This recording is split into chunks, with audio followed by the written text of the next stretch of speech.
Good evening and welcome to the July 27th, 2026 City Council Roundtable Meeting. Thank you for joining us. Madam Clerk, please call the roll. Councilmember Murphy, Here. Councilmember Watton, Here. Councilmember Holloway, Here. Councilmember Washington, Councilmember Cotton, Present. Councilmember Testman, Here. Councilmember Johnson. Here. The roll is complete. We have a quorum. Councilmember Washington is not able to attend tonight. He had a trip previously planned and asked you for his to be excused from tonight's meeting. Is there a motion? So moved. Second. Moved by Councilmember Watton and seconded by Councilmember Holloway. Is there any discussion? Seeing none, all those in favor say aye. Aye. Those opposed, nay. Motion carries. Is there a motion to approve the agenda for the roundtable meeting as presented? So moved. Second. Moved by Councilmember Murphy and seconded by Councilmember Johnson. Is there any discussion? Seeing none, all those in favor say aye. Aye. Those opposed, nay. The agenda is approved. Special business for tonight on tonight's agenda is discussion of the 2027-2028 biennial budget. Council members, this is primarily a time for you to discuss this topic. We do have 6 slides that were prepared with answers to questions that you asked at your last meeting. If you would like, I could go through those 6 slides. We've also given you a printout which includes those 6 slides. It includes the slides from our last meeting and those 6 slides that I can present tonight. So, seeing no objection, I'll go through those 6 slides.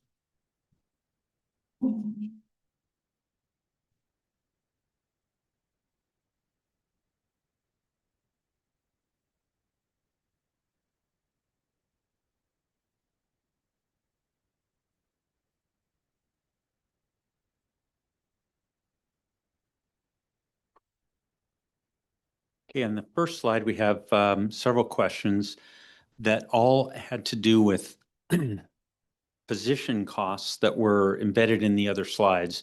As you recall, the slides rounded numbers to the nearest 100,000. So much of this was caused by just rounding differences. The first was a question in police. Why does civilian support show as 200,000? The answer is the number is 144K. It includes estimated salary, benefits, and startup costs. Because of rounding, that ended up rounding to 200,000. In community and economic development, the coordinator shows as 200,000. That is the rounded number from 172,000, which is made up of 151,000 of salary and benefits, plus 21,000 of training, travel, and related costs that are planned for that would typically be for any position, any similar position. In finance, the question was, why do 3 positions show as 500,000? Again, it's 2 budget analysts and 1 payments capacity position. Includes salary, benefits, and approximately 11,000 per position for training and startup costs for a total of 473,000. And again, just as I mentioned, the displayed amounts sort of differ because of rounding, and then it's the position type, benefits, and startup needs.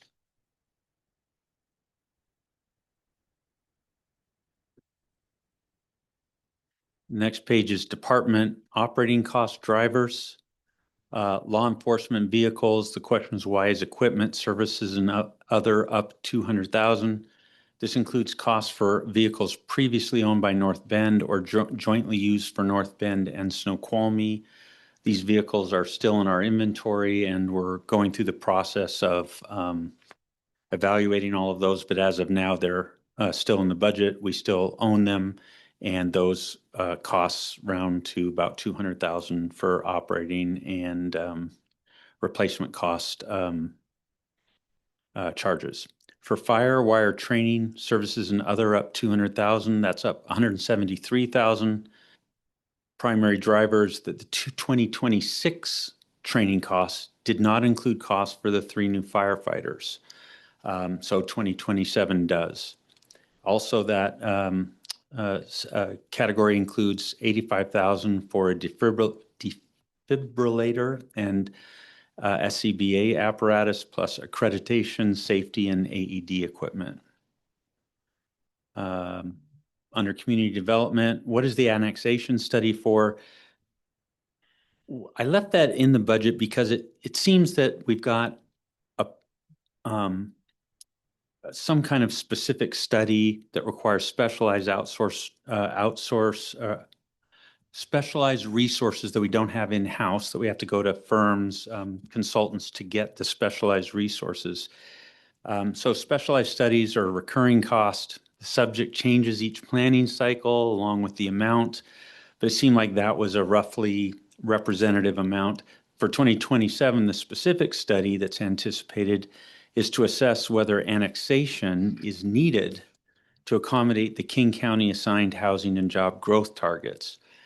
As you know, we're already underway on this zoning and comprehensive plan update, and the preliminary work that I've seen would support the need for this. It seems to indicate that to hit those planning targets, we would need to annex part of the UGA to have sufficient buildable land. For law enforcement, wire services, and other, up 200,000. That consists of about 75,000 of specialized training and approximately 175,000, 178,000 in other individually smaller, previously under budgeted but recurring items. So these costs are happening. They're not hitting the budget, or they're squeezing the budget. We put them into the 2027 budget so that we wouldn't again be under budgeted.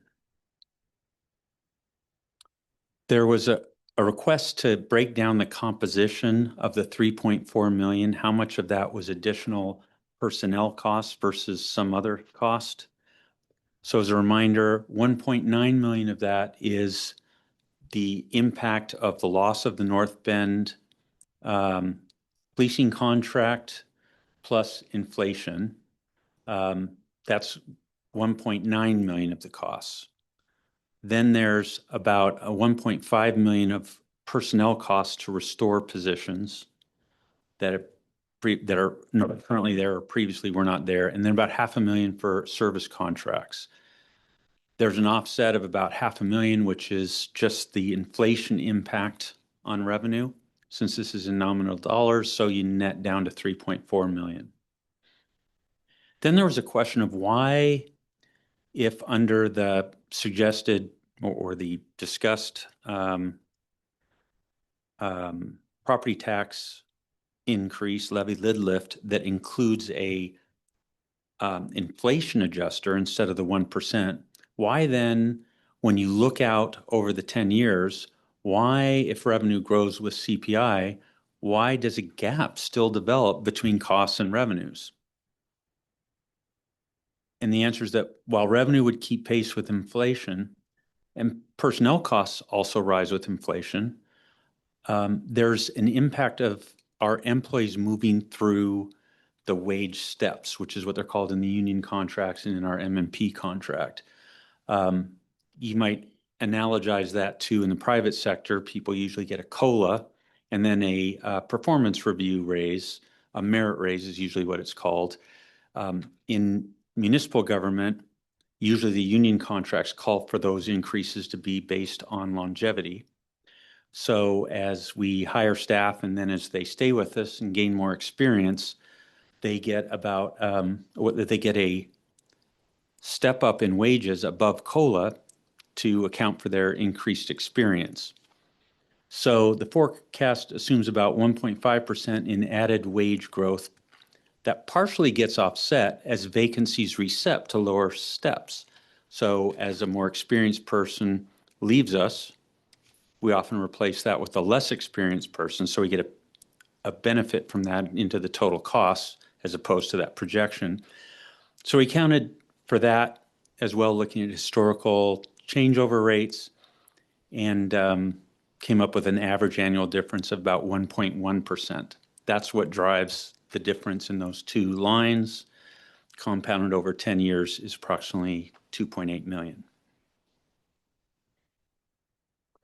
There's a question as to whether 2019 really represented a appropriate approximation of the total revenue, operating revenue in 2017, 2017 being the year of the last voted property tax levy increase.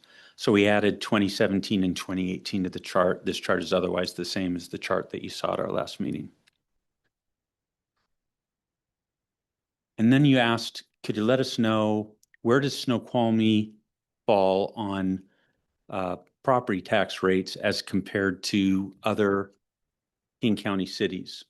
So I know the font got a little small here, but of 29 cities, we took the combined. Now, it's a little tricky to do this because take North Bend, for example. We have our own parks department. North Bend has, there's a separate parks taxing jurisdiction that does parks. So we combined the city, fire district, and park district property tax levy rates to make the comparison. And as you see, Snoqualmie falls about the middle of the pack there. And then just sort of a few thoughts as you think about that. You know, why do local property tax rates differ between cities? Communities with large shopping centers or auto dealerships, hotels, other commercial development generate substantially more sales tax dollars. So even if they have the same rate, sales tax rate, if you're a city like North Bend, substantially more of your revenue comes from sales tax because you have a shopping mall, you have a car dealership. If you go to Issaquah, substantially more comes from non-property tax. So it puts a lot less pressure on the property tax to generate total dollars. They can then rely on property tax less to fund the city services. So that's one of the basic choices Snoqualmie's always made when we choose to have this small town character, when we don't allow car dealerships, we don't allow big box retailers. That means that it puts a lot more pressure on our property tax as the primary source of revenue, unlike other cities where sales tax is the primary source. So it's a choice that goes with our small town character. So hopefully that's helpful. There was another question about what is, if there's this discussed property tax lid lift increase, then with a CPI increase beyond that, what would that look like? What would people pay in out years for the next 10 years for their property tax? So what this would do is, assuming that, let me back up. We used the latest CPI projections for the next 10 years. So these are projections. We get them. We use the ones that King County produces. They appear to be largely based on what OFM does for the state, but they then adjust them for county. So we pick those up, and using their projected rates, you end up with an average annual change of about 2.67%. You see that in the green box at the bottom right of this chart. So that's what's been used for the green chart to push out. And again, the difference there to the cost chart is what we discussed a little bit earlier. It's the step increases or the merit increases, if you will, that go to employees offset by predicted turnover. Because of how Washington state property tax works, you can't really say what that would really do to any house. We don't know if, certainly any house, even next year, we don't know what the property value, the average property value of a home in Snoqualmie will do. Will it go up? Will it go down? All of that changes the tolling rate per thousand, because remember, the dollar amount we collect is what's limited. And so that just backs into the tolling rate. And then, of course, as relative property values change, any individual house might go up or down by a rate that is hard to reconcile back to the overall dollars that we get. But we did build in the 2.67%, so hopefully that answers the question. And those are the 6 slides of answers we tried to get for you by from your last meeting, and I believe you wanted time now for council discussion.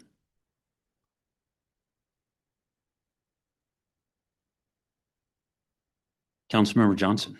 So just to be clear that in the packet, when we have the list of the various jurisdictions and their taxing levels, North Bend is kind of our nearest buddies.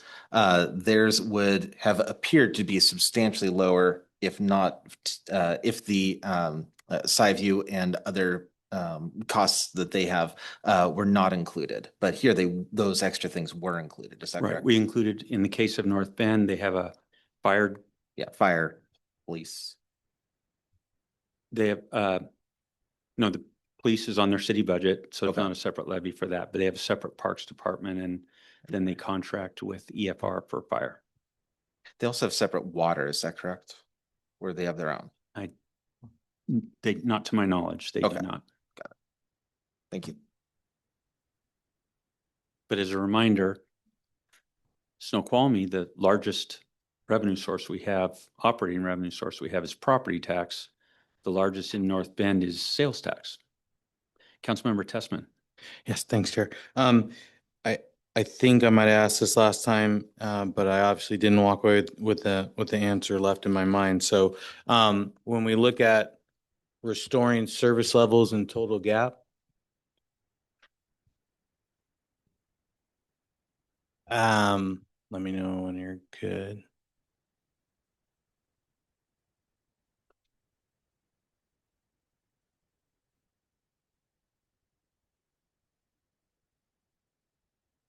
For the rest of the council, this is what I'm looking at. The numbers at? Got it. They don't have page numbers. 27. Oh, I didn't see that. Thank you. Sorry. 27. Thank you. Yeah, so page 27. My question is, so I see maintaining current service levels, 1.9 nominal dollars. Got it, $1.9 million gap. And then the revenue growth projected decreases the gap by 500,000. Is that predicated on certain investments, or are we anticipating recognizing that regardless?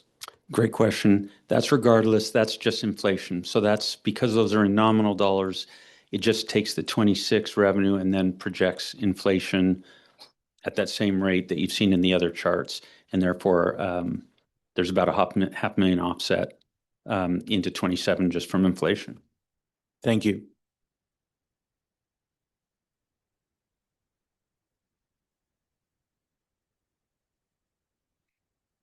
Councilmember Cotton. Yes, thank you. So under operational support for our legal department, I know the proposed legal model was to decrease our, by increasing staff, decrease our reliance on outside counsel. And I was wondering exactly what outside counsel areas our legal department would be taking back, because I know it's not in employee negotiations like unions and or some of the contract arbitration and those kinds of things, obviously land use and the other things that we deal with. So what is there specific areas that we foresee that we would be able to take back on? Yeah, so we spent a bunch of time with city attorney going through that very question. We looked at tables by categories. So there's about 20 categories. Councilmember Testman next. Yeah, there's about 20 categories. The cuts are spread across almost all 20 categories. Now, there's a few of them that are specialized where that'll just stay outsourced. For example, as you said, employee matters. We use an outside firm for union negotiations, for example. But really, there was a sort of thorough process of where could we cut, and how would the position that we're talking about hiring, that the qualifications of that position, which things could they take on? So we went through that with a pretty carefully. We went through it very carefully. And so the idea is it really ends up being spread across almost all of the categories. But it's looking at where we thought those costs would occur, and given the level of person we were hiring, what would they be able to take on as an offset? And what would they be able to take? Oh, you want, we could get you that information if you want all the specifics. Yeah, I just was interested in what things are we not doing right now that we'd be able to take back on, I guess. That's what I'm trying to figure out of those 20 categories you're talking about that aren't in here. Okay, we can get that information for you. Thank you.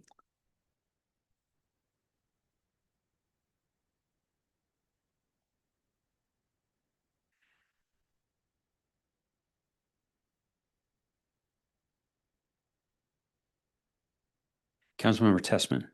Thanks, Chair. For the council, I'd like to draw your attention, well, one, thank you, staff and Chip Mayor, for the combined city property tax levy rates comparison, super helpful.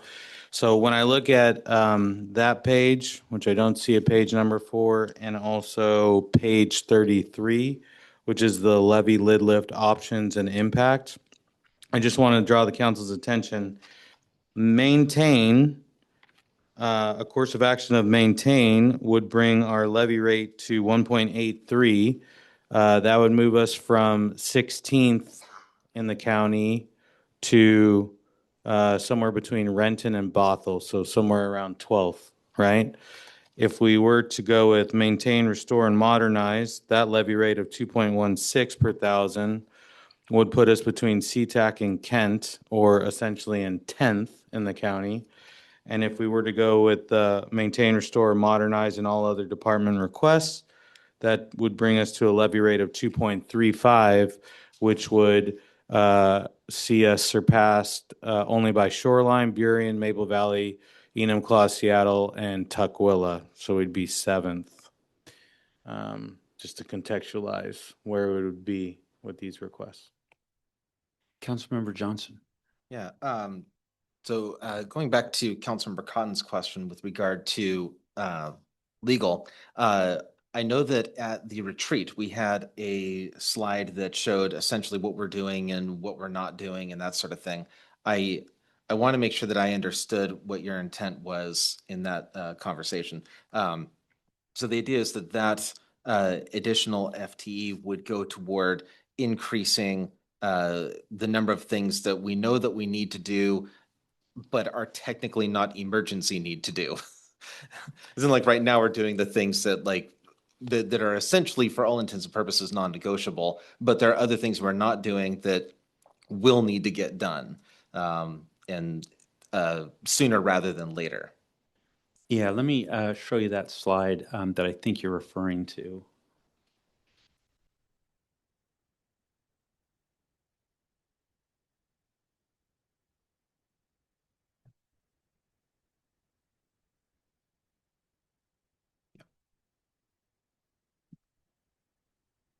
Is that the one? Yes. Yeah, so, and maybe city attorney could comment on this as well, but this is, I don't think she would use the same words you just described to fine. describe these. I think she'd describe it more as an urgency type of thing, but we'll see what she says. My understanding is, so as you recall, she initially presented to you some time ago when we were first talking about this, kind of what is the total need that she sees? If she adds up everything in our queue and then puts a price tag on it, what price tag does she come up with? And as you see, it's 1.4 million. It's a very big number. That's to resolve every matter in our queue. So then the question is, well, do all those matters have to be resolved within a year? So what will have an urgency that forces us to deal with those in a year?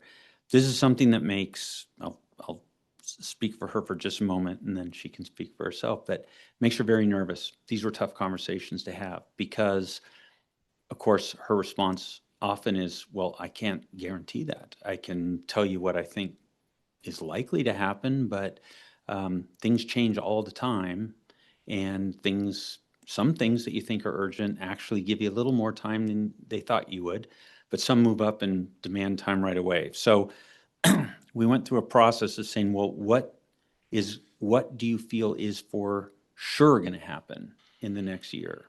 And this is where she gets very uncomfortable with the conversation because she can't guarantee that, and she has a lot of concerns. But those green lines you see in each of the columns are kind of where she drew the line for each of the types of matters.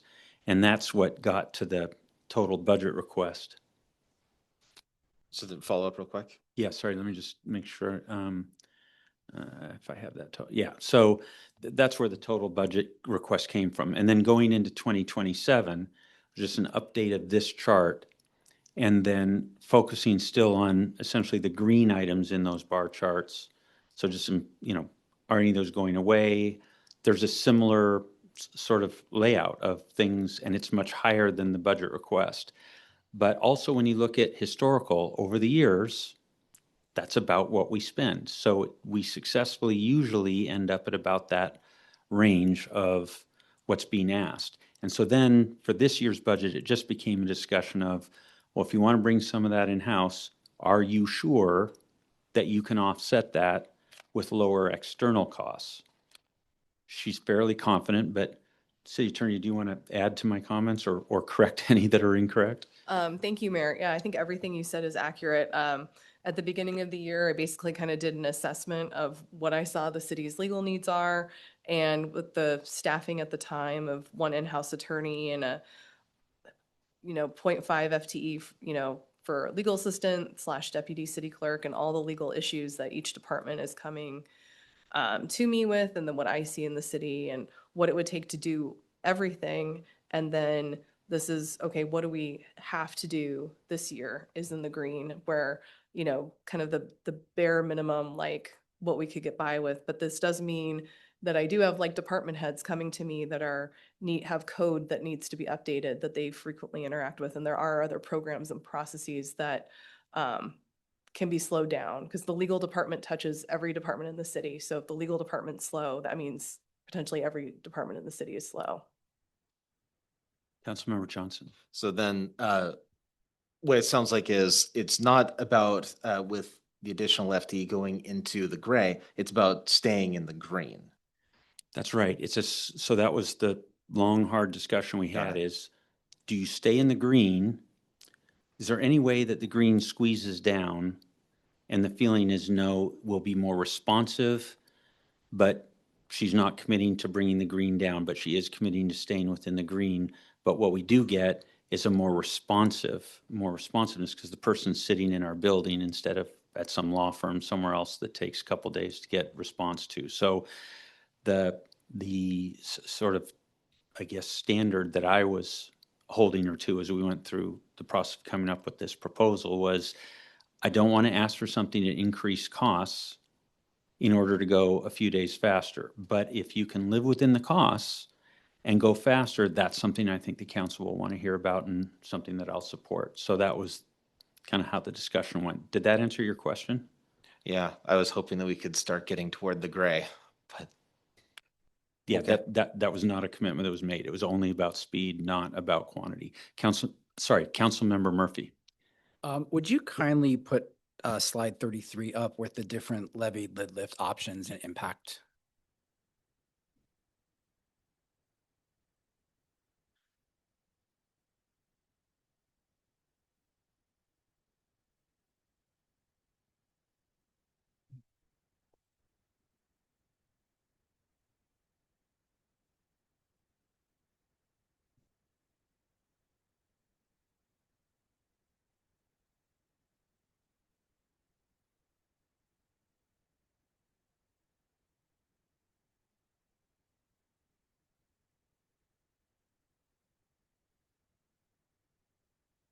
Perfect. Thank you.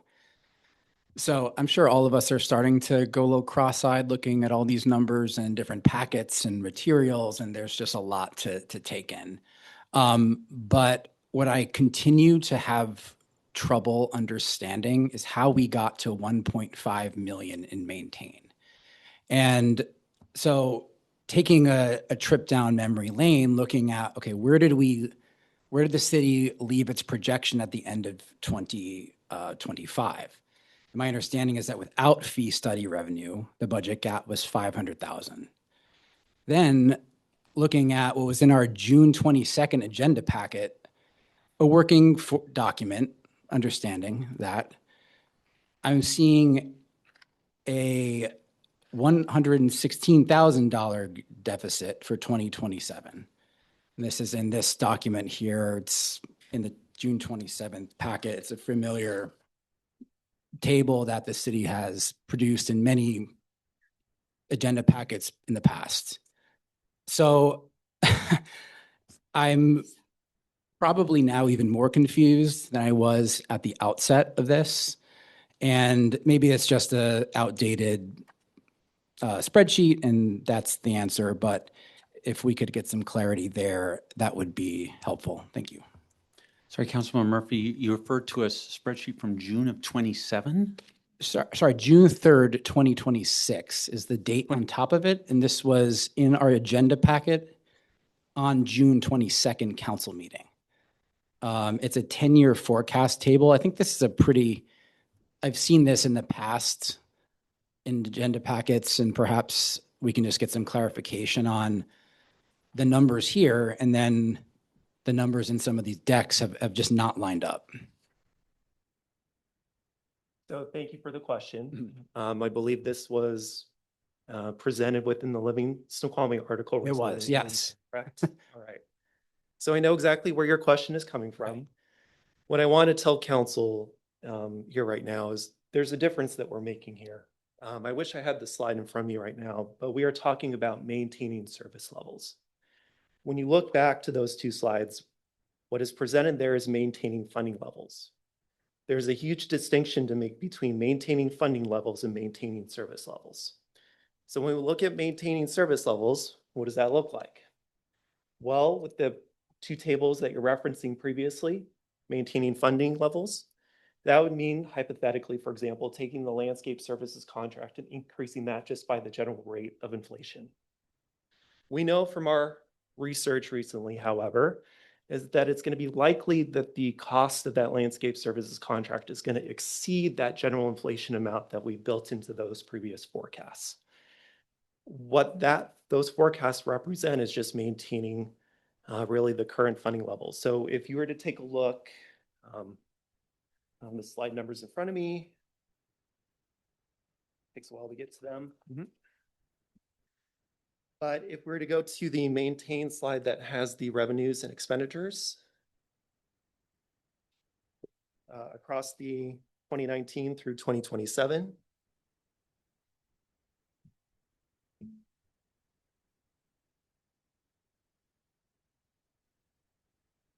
And this might be in one of the previous presentations.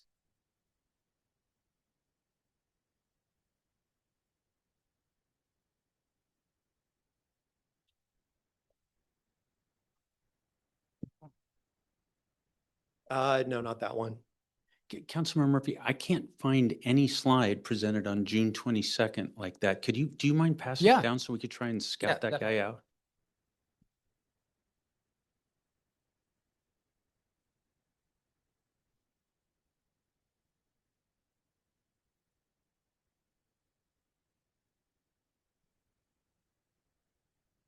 Yeah, this. So no, not that one either. Sorry. We get there. I don't know. Jana probably knows what I'm referencing back there. Maybe not, I guess, but.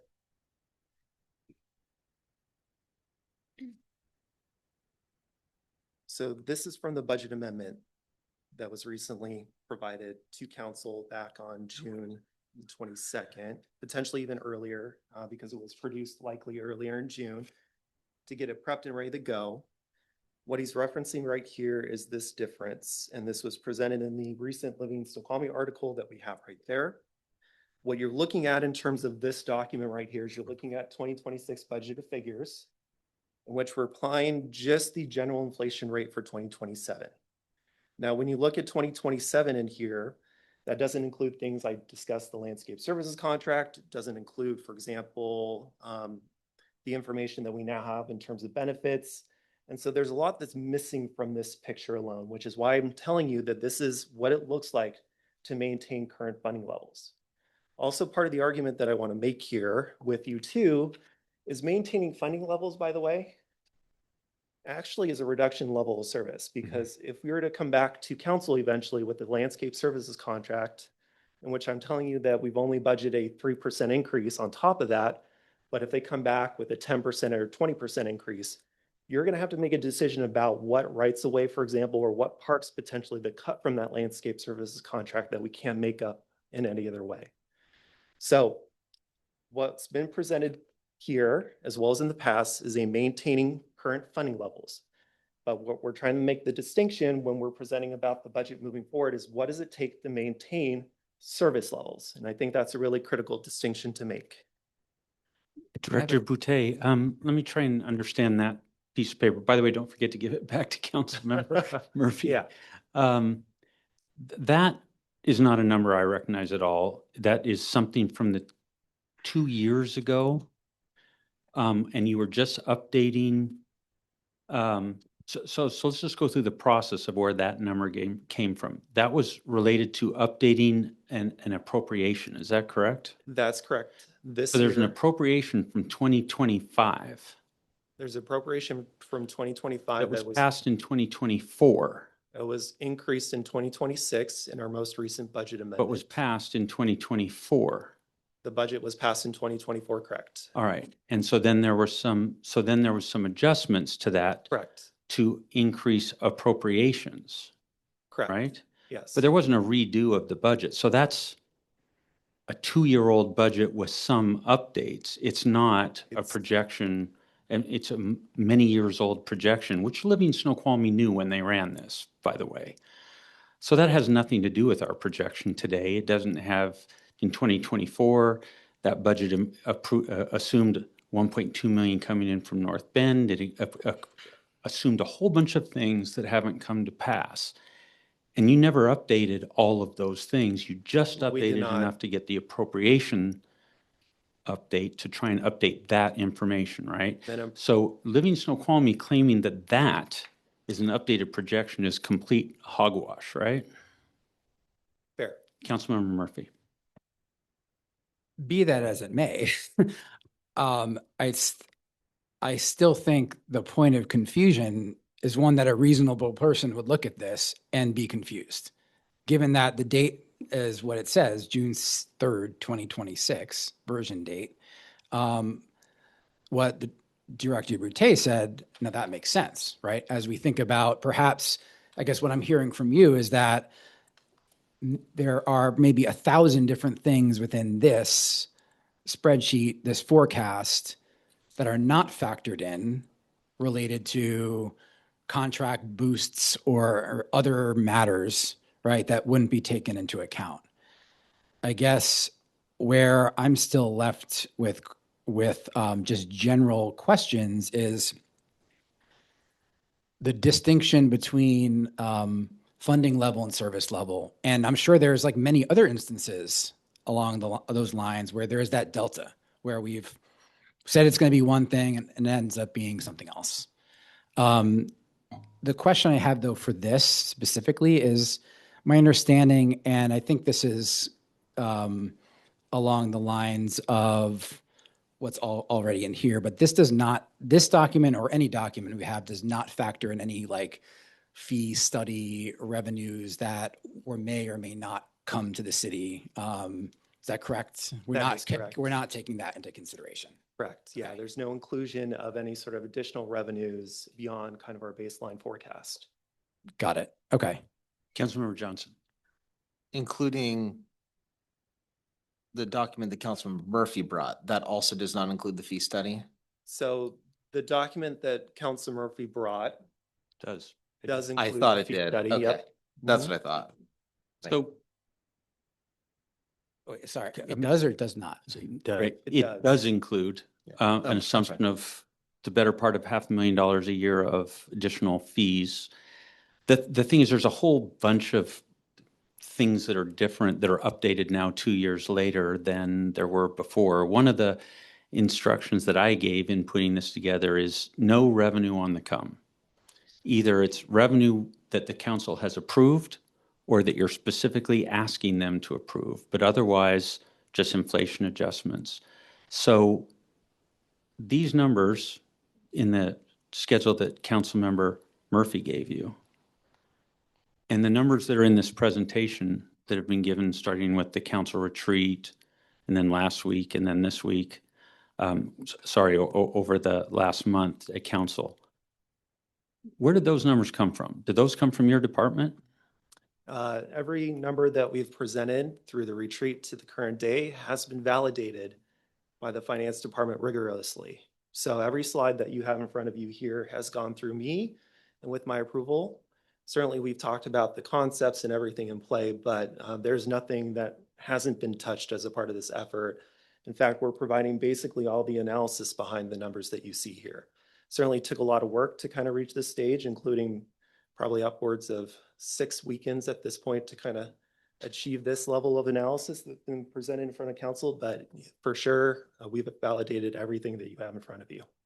Councilmember Johnson.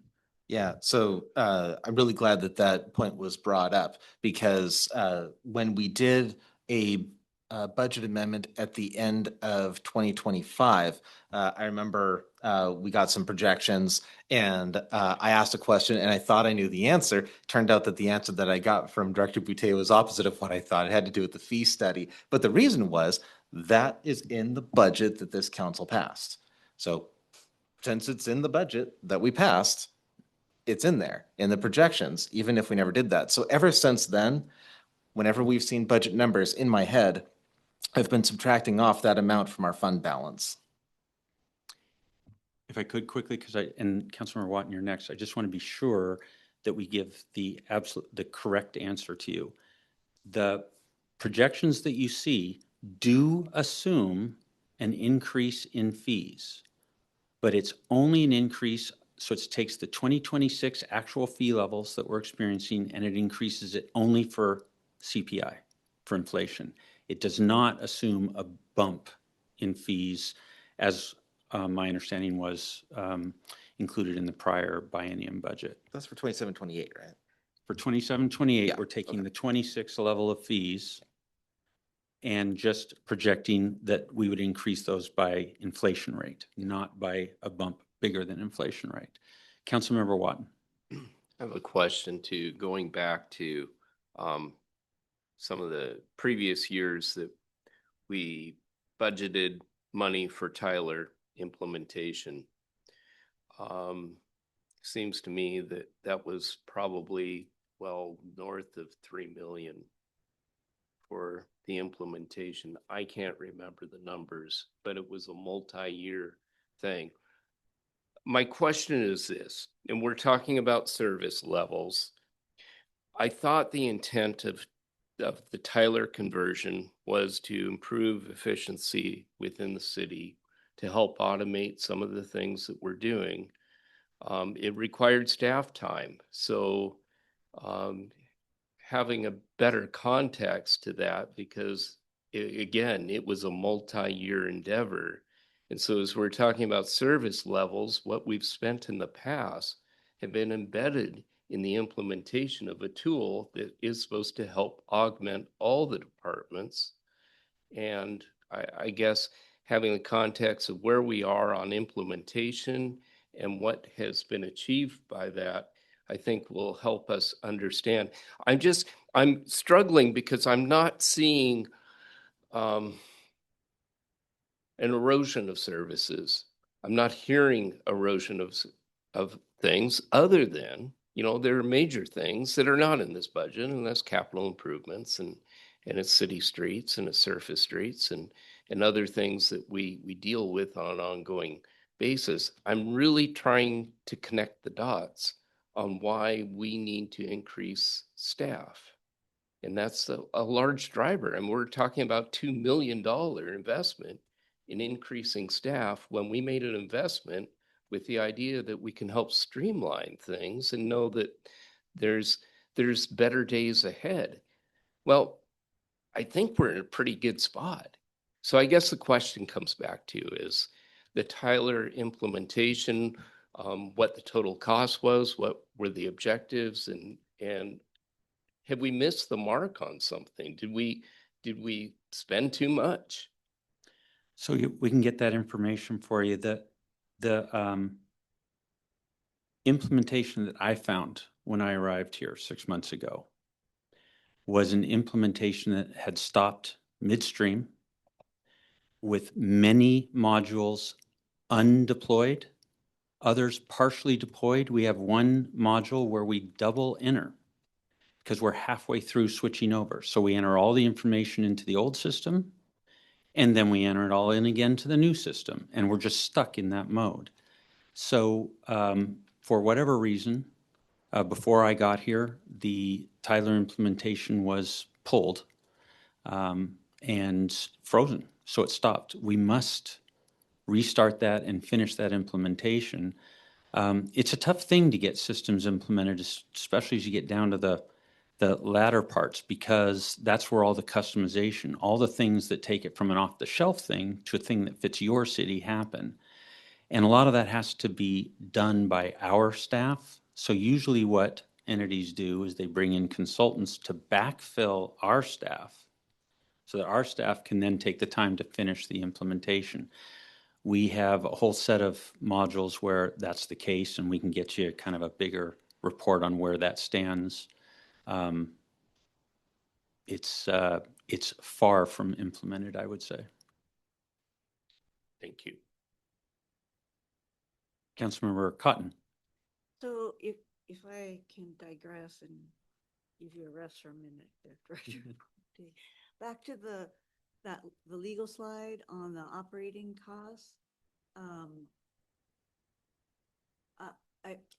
I guess I just want to make sure I'm understanding, because I was looking at the things we would take back were in the green. And then the other things, some of them were in the gray as far as what we would still have outside legal do. There was one category where it was almost all green except for like the last $5,000, which was employment law. And I thought that I heard us saying that that was something we would still use Summit Law for employment negotiations and things along that line. Am I misreading, or is this another type of employment law? No, great question. So let me try and clarify this slide first. The gray bars add up to the 1.4 million. That's the total cost for all the things that city attorney knows are in the pipeline, if you will. The green is just those that we funded, that I came and asked you to fund in the budget for 2026, and similar amount for 2027. So I'm only asking you to fund the green things. So that means we're at risk for the difference between the green and the gray. Those things may come in faster.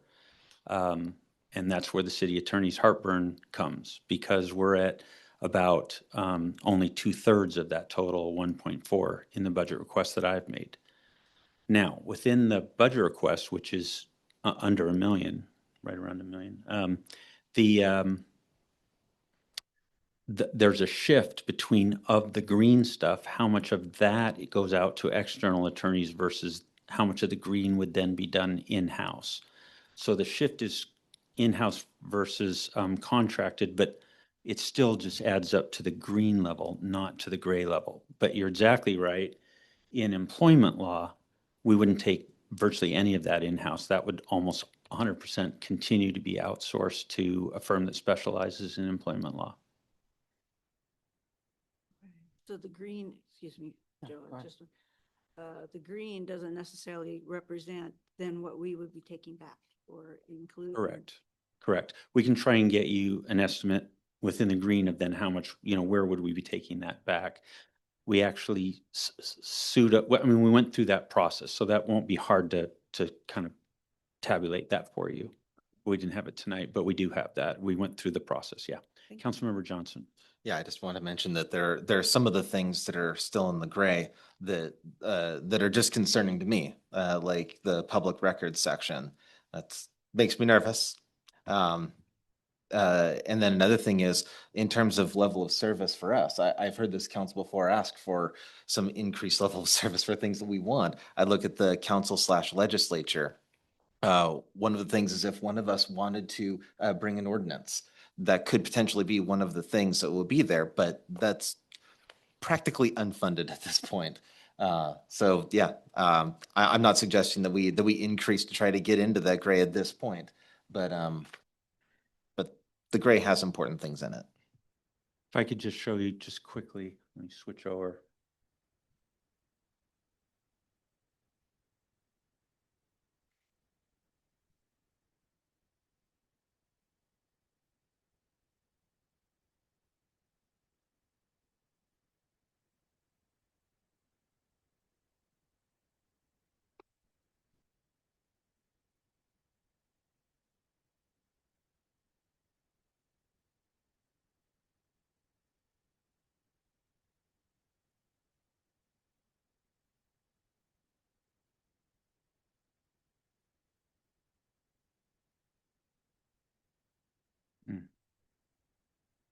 Well,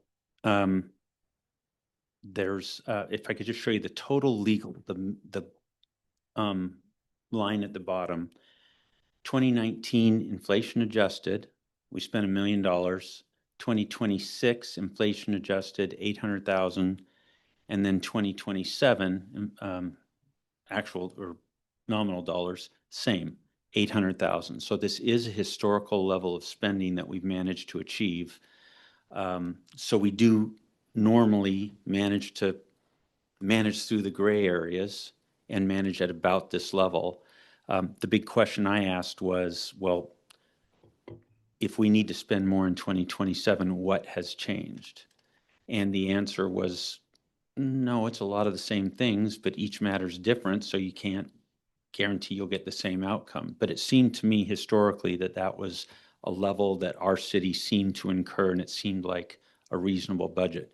As a reminder, the 2026 budget before I came to you for an amendment earlier this year was much lower than that, and it was clear we were going to significantly overspend that. So I came and asked you for several $100,000 more funding for that to get us up to that 0.8 level.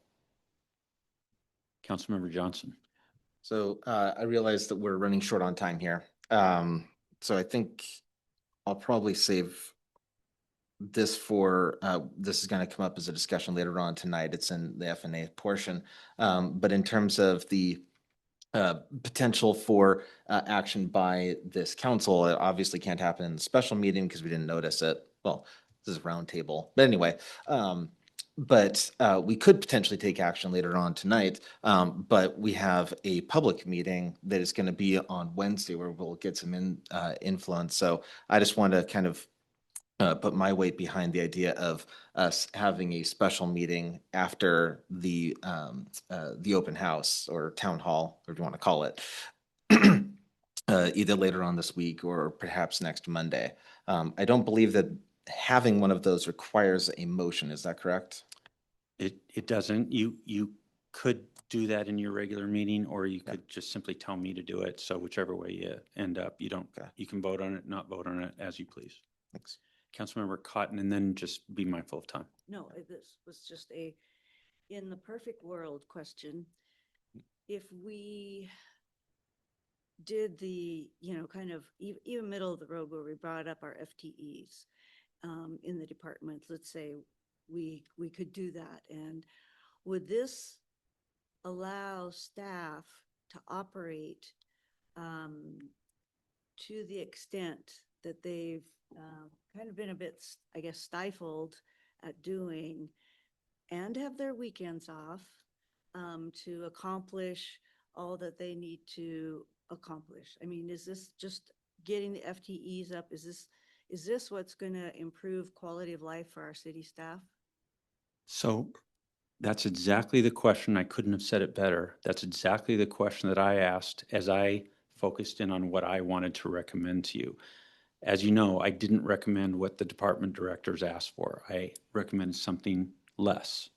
I believe that this will get those areas where we're either significantly underperforming, for example, community development, planning. We've been operating on one planner.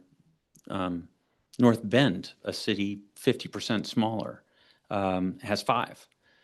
We historically have had that. So I believe that this request that's coming to you will allow us, look, we're not going to have people sitting around playing checkers. There's still a lot of pressure on our staff, but I believe this will allow them to meet our expectations, our community's expectations within normal work hours, if you will. That's exactly the standard I used in trying to decide what to recommend to you. If you would like, if there's, you get about 5 minutes till the regular meeting. If there's a motion to adjourn the roundtable. So moved. Second. Moved by Councilmember Johnson, seconded by Councilmember Murphy. All those in favor say aye. Aye. Those opposed, nay.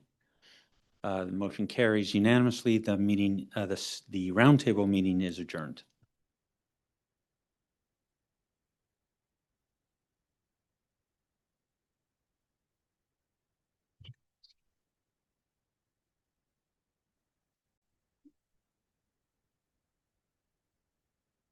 Sorry.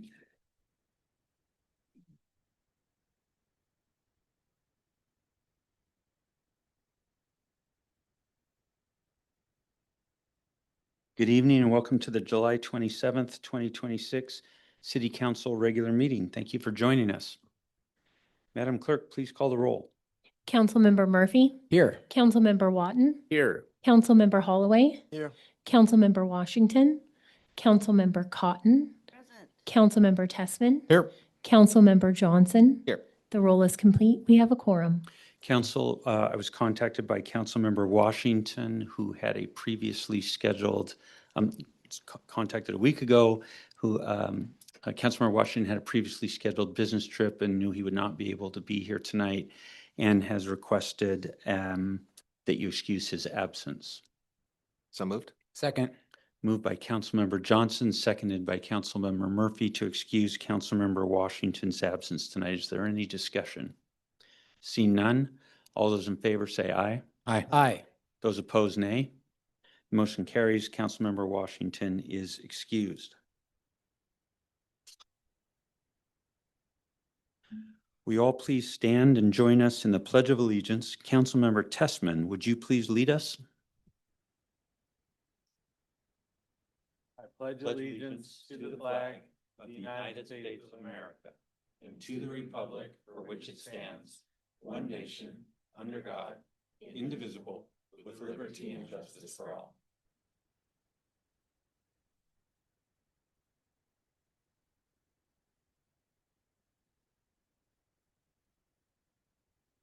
Is there a motion to approve the agenda? So moved. Second.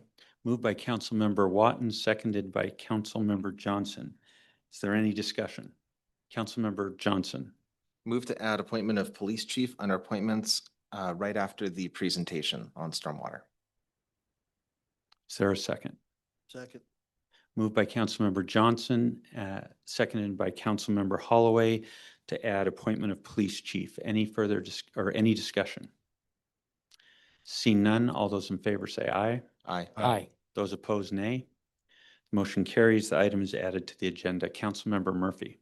Yeah, I'd like to add an agenda item under committee of the whole. So it'd be like number 15. And we can call that discussion, council discussion of video recording policies for agenda items not on, for items not on the agenda. Second.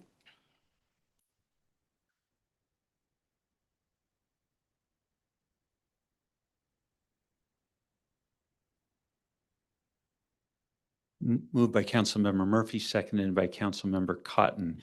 Is there any discussion? Councilmember Johnson. Yeah, I just want to say that F&A has been working on this. In fact, I was expecting that before our last F&A meeting that we were going to bring this back to council by now, but a potential avenue to look at came up. So we decided to take a little bit more time. But if council wants to talk about it, I'm totally fine with it. Councilmember Murphy. Yeah, I'd like to just provide update on a couple of items that I learned that want to make the rest of the council aware of on this matter. So hoping we can just have a discussion about it. See no further discussion. All those in favor say aye. Aye. Aye. Those opposed, nay. Nay. Vote is one, two, how many are here? 6. 5-1. Councilmember Holloway voting against. Item is added under committee of the whole. Council discussion of video recording of items not on the agenda.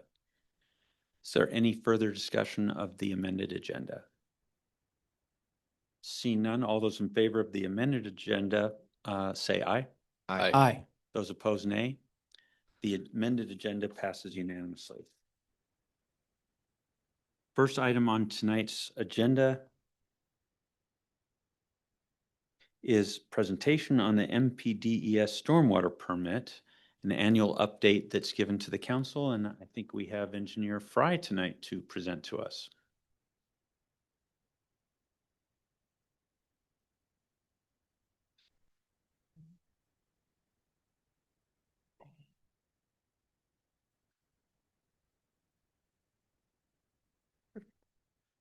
Evening, council, mayor, and staff.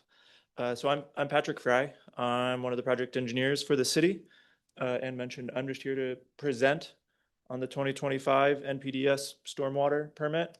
The purpose of this is strictly educational, so no need to, be prepared to vote on anything or make any motions. It is strictly just educational to inform you about A, this permit, but then B, upcoming regulatory requirements that I will be coming forward within the next year or two, just for additional monies for spending on that.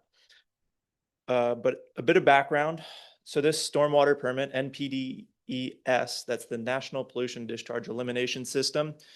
It's essentially the Clean Water Act, which essentially says you can't put dirty water into our streams and rivers. So it's the same permit that regulates our wastewater permit or treatment center, but the stormwater permit is monitoring all the stormwater flow that hits the streets, goes into our catch basins, and then inevitably makes its way to one of the rivers or creeks within Snoqualmie. And so these are the regulations that kind of regulate all of the stormwater in the city and how we have to run that system, because it's a municipally owned system within the street. And so it is a Department of Ecology managed permit. So they're the ones setting the rules. So if you aren't super happy with any of the rules that are in here, then you can let me know. But unfortunately, it's coming straight from Ecology and not from me. We're considered what's a phase 2 permittee, which just means we're under 100,000 in population. And all the rules come from the Stormwater Management Manual, which is an Ecology provided document. And we are now on the 2024 to 2029 permit cycle. So we're right in the throes of this permit cycle. And what that means is we know what these regulations are coming up through 2029. We've prepared for them, but then when a new cycle comes in 2030, that'll be the 2030 to 2034, then that will have additional regulations on top of the ones that are at our doorstep right now. But backing up, our 2025 just stormwater highlights that I want to touch on is that we inspected 1,500 catch basins and cleaned 366 of them. We inspected all 62 facilities, and a facility is stormwater ponds, treatment vaults, bioswales, rain gardens, and we performed maintenance on 51 of them. We created an education and outreach plan. We inspected 3 construction sites. We performed 25 business inspections, and business inspections are one of the new requirements. And it's inspecting private businesses in the city to make sure that they're not illegally dumping and providing guidance on how to make any stream or stormwater coming off of their site a little bit cleaner. And we had 4 corrective action letters throughout those 25 business inspections. And lastly, we received $135,000 in grants, which is a biannual grant, and it's to help administer this contract or this permit. For an idea of some of the work involved that is in facility cleaning, here's a bioswale that was cleaned. This is just below Woody Creek. On the left is the before picture when it was all choked out with Himalayan blackberry. And on the right is what it's supposed to look like, which is just a big grassy patch, similar to what you see along the side of the parkway. And it allows the stormwater that runs off into there, which is coming from the parkway, to then run through this bioswale where heavy metals, hydrocarbons will be filtered out through the grass that's in there. I'll breeze through the different components of the permit, but I do want to touch on a few of them. Mostly number 7, which is the stormwater management for existing development, and SMAP highlighted in red there. That's because that's what's new in this permit cycle, but then also what I will be coming back to you for looking for funds in the next year or two.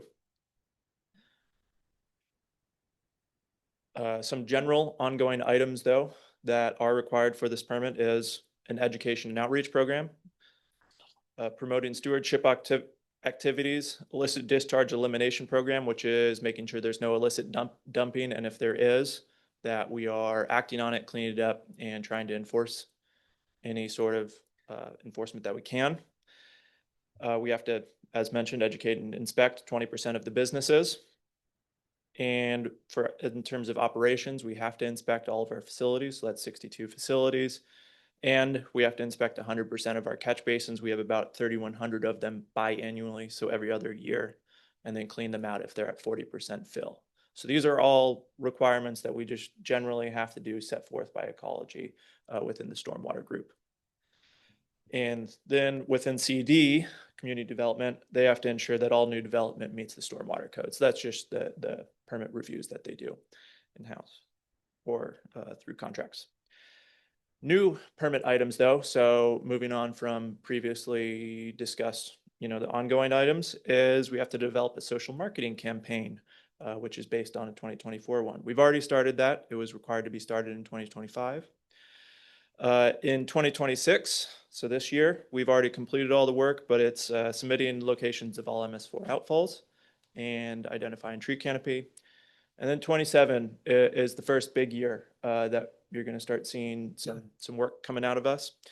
And the big one to be looking out for on there is the Stormwater Management Action Plan. So that's SMAP is the acronym. Sorry to give you more acronyms. And I'll be touching on what that SMAP is there. But so that's in 2027, we have to have one for that. Another item in 2027 that we're already doing, but is worth highlighting, is we would have to start implementing a street sweeping program. We're already doing that in-house, but it's now a Department of Ecology requirement. So good for us. And then lastly, in 2028, the big one to be watching out for is that stormwater management for existing development, SMED. And I'll be touching on that in a couple of slides as well. But that's another one that we're already funded for, but I'll be touching on that. So that SMAP that I mentioned, it's performing a citywide watershed assessment. So that's looking at all of our watersheds in the city. There's a lot. And by watersheds, that means where if a drop of rain lands on your roof and it drains to the local catch basin, then where does that catch basin inevitably make it to? So that's the watershed, if you want to think of it in that way. And so we're assessing that watershed, and then we are prioritizing them for retrofits for other stormwater actions. So what that really is trying to do is it's looking, hey, what is the most developed part of your city, but then also what part of your city does not have a whole lot of stormwater infrastructure? Because until the 1990s, there wasn't a whole lot of rules for stormwater. So any developments that were constructed pre-1990 probably doesn't have a whole lot of stormwater management. For Snoqualmie, in that regard, most of the ridge, well, all of the ridge was constructed after those regulations. So most of the ridge actually has quite a bit of stormwater management. Those are the ponds that you see, the bioswales, those trails that you see around there. So what we have ended up on was for that 2024 SMAP was the Kimball Creek Basin. Most of Kimball Creek Basin is down here in Old Snoqualmie and constructed pre-1990 and can use some work. And so the SMED, Stormwater Management for Existing Development, is the implementation of that SMAP. So in 2024, we identified that the Kimball Creek Basin was our highest priority basin. And so now for this 2024 to 2029 permit cycle, we are looking at projects to try to clean up that Kimball Creek Basin. And in fact, we have to. That's the ecology requirement, is we have to, based on the size of our city, we have to restore equivalent of 2.3 acres of the Kimball Creek Basin. And so the way that we're doing that is mostly being opportunistic through projects. For an example is the Newton Street improvements that are coming up and actually going to be discussed a little bit later tonight. For all the new stormwater infrastructure that's going to be installed there, we will be putting in treatment filters in there so that all the stormwater that's draining on the new Newton will be filtered before making its way to the Kimball Creek Basin. And so that will help us meet this NPDES requirement, but then it'll also help clean up the Kimball Creek Basin. And so the way that we are funding that and the way that we've projected it is in that CIP item, if you're familiar with your CIP booklet, it's that Kimball Creek Riparian Restoration Project. And so that has funds spread out through the 5 years. And it's exactly for this kind of work of doing any sort of cleanup of Kimball Creek. And that is it for this presentation. Any questions? Councilmember Cotton. Thank you, Engineer Fry, for the latest on the MPDES. Schmidt and Schmap. I know, I'm sorry for the acronyms. But I definitely appreciate the amount of effort taking care of, you know, all that we have in the city, both up on the ridge and downtown with all the obligations and regulations from the outside agencies. Appreciate the work. Yep. All right. All right, thank you, Mr. Fry.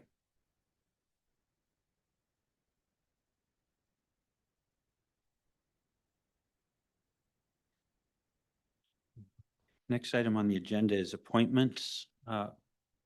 Like to tonight, we have our new police chief scheduled, Mr. Scott Miller, scheduled to start with us on August 10th, which is 2 weeks from today, which is your next council meeting. And we were sort of plowing along with the idea we would have you, that I would appoint him on that date and have you confirm that then, but of course realized there was a slight problem in that we meet on Monday evening and he would start Monday morning. So I would like tonight to appoint him and ask for your confirmation of that appointment. He will be here in 2 weeks and we will do a swearing in and you will have a chance to hear from him. But with that tonight, I am appointing Scott Miller as the police chief and looking for the council to confirm that appointment. Councilmember Johnson. So moved to appoint. Second. Moved by Councilmember Johnson, seconded by Councilmember Holloway. Is there any discussion? Seeing none, all those in favor say aye. Aye. Those opposed, nay.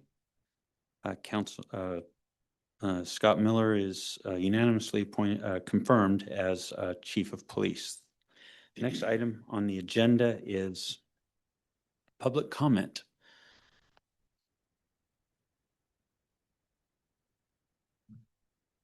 This time we will provide time for public comment on items not on the agenda. Comments on the agenda items will be taken during discussion of each.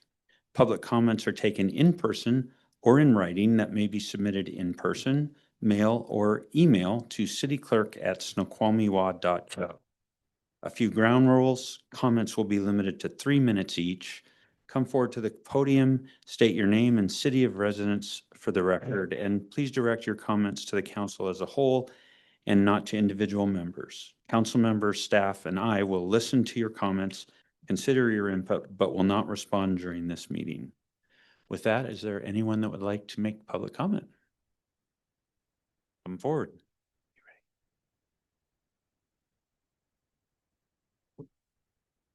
Good evening, council. Thanks for having me tonight. My name is Paul Swim. Been a resident here in town since 2011. Got a quick laundry list here, but some things to cover. First of all, congratulations for the outcomes in May for retaining funding for the Link Light Rail 4 line, which is a result of collective letters, leadership, and voices with the Sound Transit Board. And but this is just the beginning of the work. Please continue the effort with Issaquah and other surrounding neighbors to elevate our connections with the interior area for the commuters from the communities here. As it currently stands, I believe 2050 is the date, the moving-ish date, fitting the 4 line. But let's see if we can bring that in a little sooner. Work in progress. Heads up that there will be bus schedule changes coming soon this fall for that will affect commuters from the area here with the rewiring of the routes, with the opening of the cross-bridge connection on the 2 line. It ends today, but there is still a comment period for the 2027 Sound Transit line modifications. You can go online and give public comment, although I think at the leadership level, you get more done. I think public comment is still important. So if you go on the Sound Transit website, you can issue those, but I think today is the last day to do that. Items, doing a 90-degree turn here from transit, tree replacement program. I'm aware of tree removal currently in process in our neighborhood. I'm off of Curtis Drive. And I'm aware of the reason, or one of the reasons involving the reason for that lack of accommodation for the root systems when they were originally planted. I think I spoke with Phil on this a few years ago, and I know a little bit about it. However, I'm asking about trees cut down in a couple spots on Curtis Drive a decade ago. One of those spots is on the corner of my property there. If you use the trail passing between the YMCA and elementary school, when it emerges onto Curtis, it would be across the street and 50 feet to the east. It was cut down. I believe the root system was taken out, but it wasn't really buttoned up. It was just kind of an eyesore sitting there. And that was a decade ago. So I'd really appreciate someone letting me know when that spot will be resolved, because it's been quite a while. I think it's literally been 9 or 10 years. So that's about all I have. Just a lot going on with transit, and see if you can weigh in on that survey before it shuts down tonight with Sound Transit. Thank you. Thank you very much. Is there anyone else that would like to make public comment at tonight's meeting?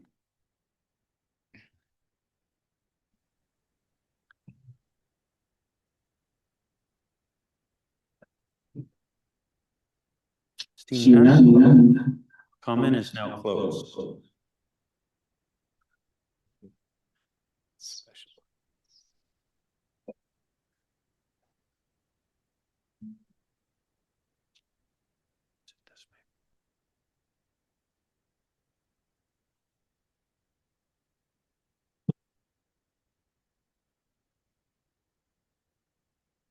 Next item.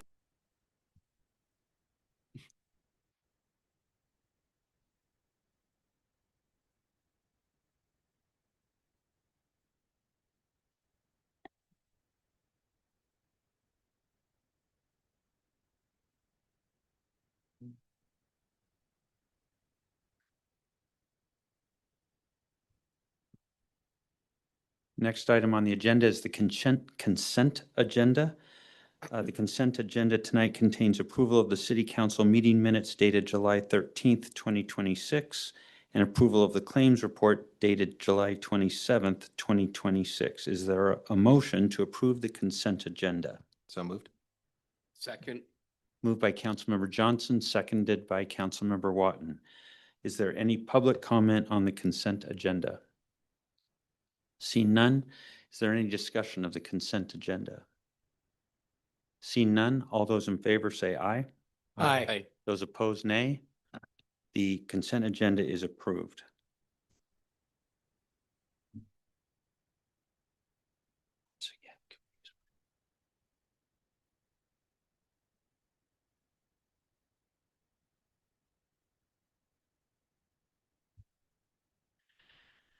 Next item on the agenda is committee reports. Under the Public Safety Committee, we have an update from 4th of July by Police and Fire. Councilmember Watton. Or is it? Actually, I would like Chief Racy and Chief Brown to give those reports and updates. I was an observer on the 4th, if that counts. It was a wonderful event. The staff did a marvelous job, and there were thousands here. That's all of my report. Thank you, Chair. Thank you. Chief Brown, thank you for joining us tonight. For having me. Council members, good evening. So I was at the beach that weekend, so I wasn't here in town, but from what I hear from Chief Bailey and all the crews that came in, we had several volunteers that came in. We brought in overtime staff as well to plus up, just expecting a little bit of a bigger crowd, and so we could staff up vehicles. So we did do one 24-hour overtime, one 12-hour overtime. So we had an officer and a firefighter on our 8 car. So we had a dedicated engine 8 car. And also our brush truck was in service that evening. That was the first time we had put that in service, just in case there were any small bark fires, which fortunately there wasn't. It was a relatively uneventful evening for fire, which is always great when you have fire and dry fuels, which we've had. So other than that, all was good from a fire perspective. And yeah, I think most of the matters pertain to the police side of things. So that's all I have to report unless there's any questions. Thank you, Chief Brown.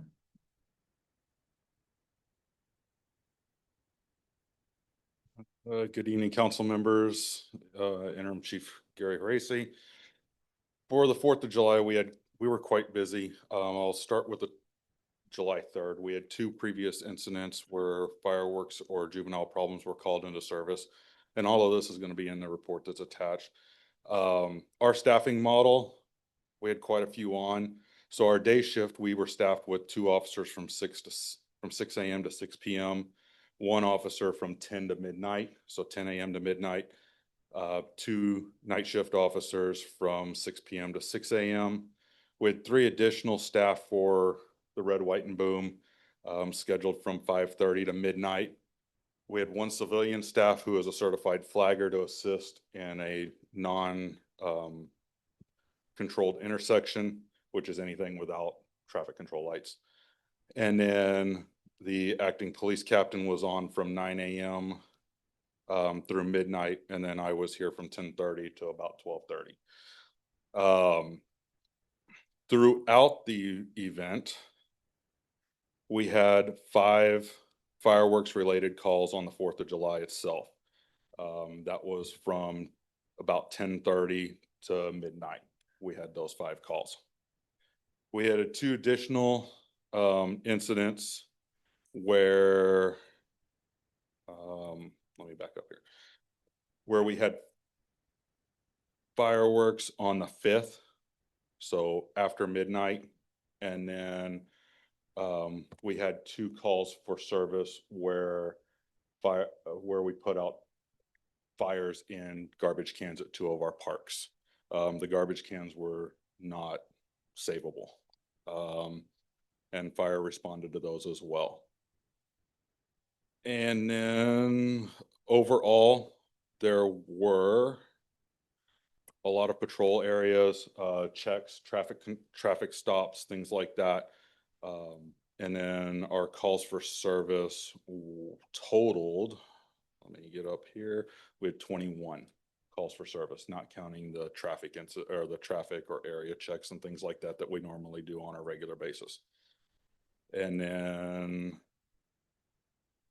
during this time frame, we also were involved in the ROA walk, and along with being seen and visible on foot patrol throughout the entire event of Red, White, and Boom with the fire department.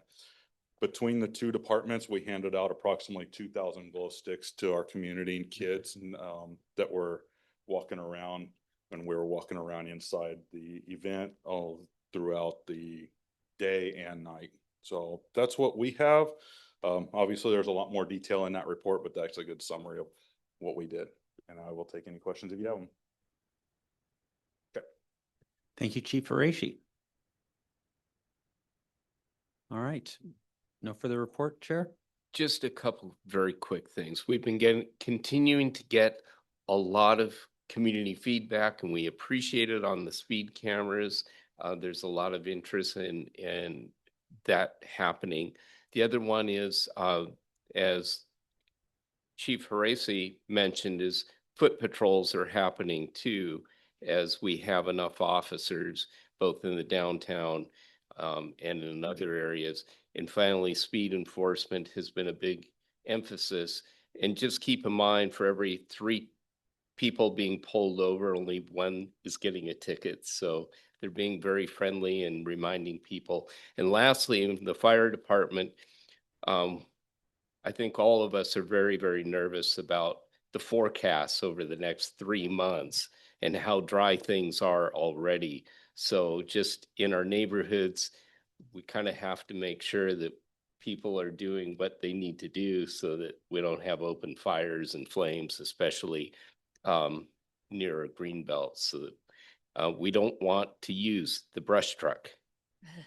And we don't need to try it here. We can try it somewhere else. So, but it's nice having that. And that's all of our report. Thank you very much. Thank you, Chair Watton.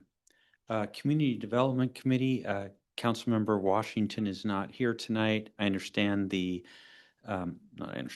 committee discussed the Community and Economic Development 2026 work plan.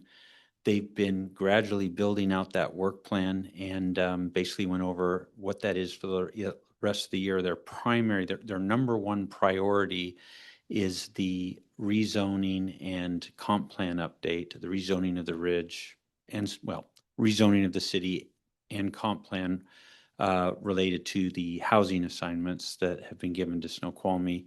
And so they went over the work plan, when public engagement dates would occur, when planning commission dates related to that would occur, community development committee meetings, and then council meetings where that would happen. And they're going to build that out as they go through the year into some of the other assignments that they've been given from council. Councilmember Johnson. Yes, and the draft work plan is in the packet.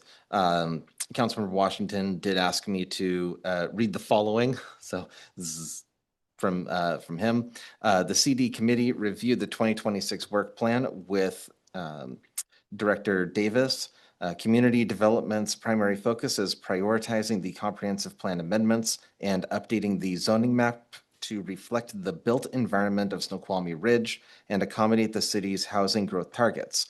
This work is targeted to be completed by the end of this year in accordance with the council's commitment to PSRC to have the comprehensive plan fully certified.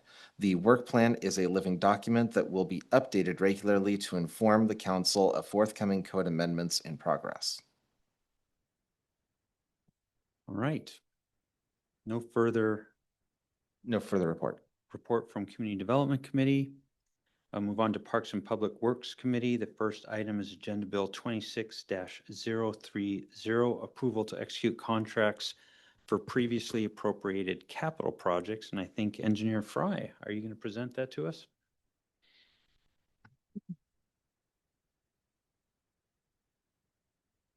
Mayor, Councilmember Cotton. did you want me to read the introduction and proposed motion? Oh, yes, that would be a very good idea. Thank you, Councilmember Cotton. Councilmember Cotton, would you hold on just a minute? We'll get this on the screen. Nope. This isn't me. Yep, I know. Oh, we'll get it back. Just give it a second. Oh, no, I have it up on my screen. Okay, Councilmember Cotton, would you read the introduction and motion, please? For Agenda Bill 26-30, which is contracts for previous appropriated capital projects. This is very confusing sometimes when you go through these because we have two standing agenda bills for previously appropriated capital projects and capital programs. You have to go into Appendix A to determine which one it is. So it won't have it in the title section. The introduction for this resolution authorizing the mayor to execute contracts for previously appropriated capital projects as identified in Exhibit A. And this will be the source of supply improvement project. The proposed motion is to adopt resolution number 1752, authorizing execution of contracts and related agreements for capital projects. Moved by Councilmember Cotton, Second? seconded by Councilmember Johnson.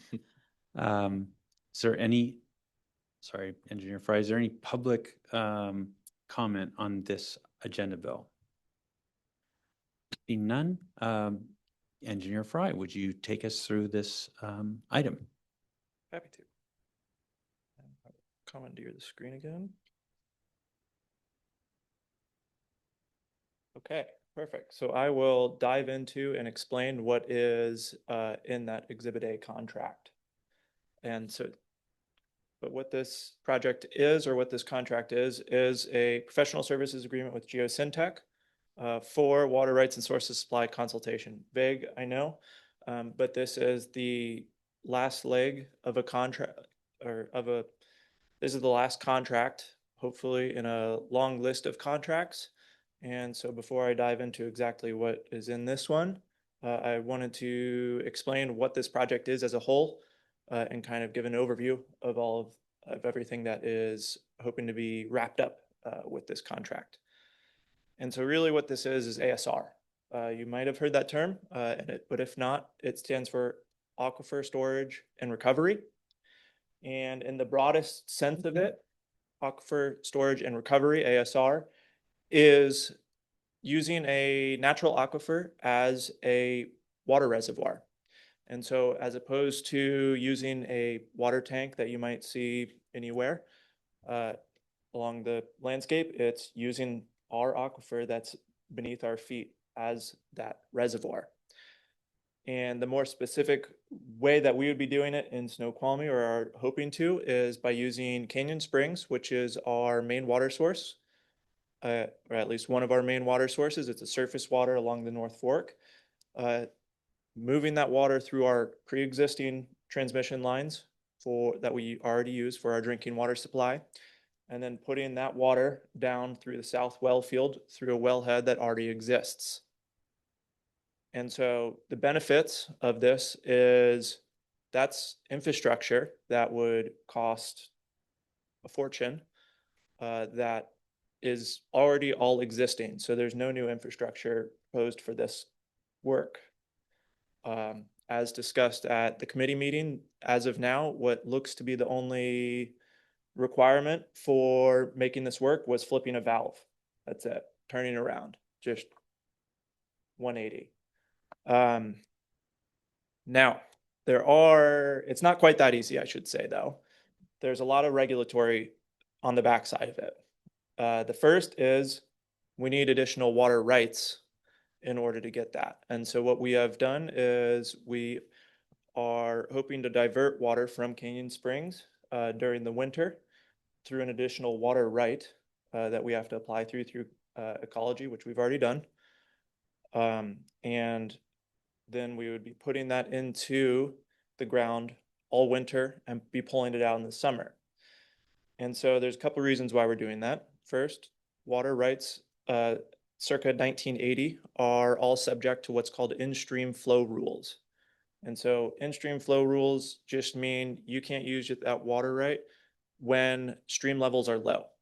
So when the Snoqualmie River reaches certain number of CFS, that CFS cubic feet per second changes monthly, which is why I'm being vague about that. But when it reaches certain CFS, you are no longer allowed to exercise that water right. And that CFS is typically hit in the summer from June through September. Unfortunately, the highest water demand is June through September. And so that essentially means that any new water right circa 1980 doesn't do a whole lot of good, because that's when you want the water, is when you can't use it.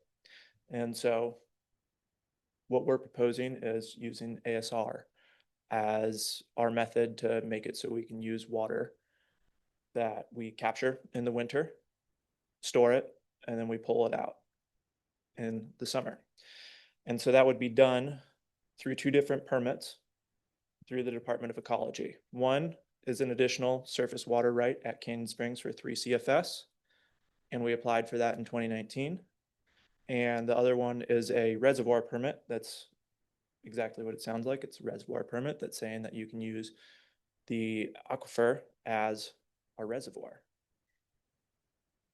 And so that is ASR in the broadest sense, without diving in. Is there any questions on that before I move on any further? Can I just make a comment? Yeah, Councilmember Cotton. Yes, I just want to remind council how amazing this is. Because water supply has been one of our hindrances, I guess, in some of the projects that we want to be doing.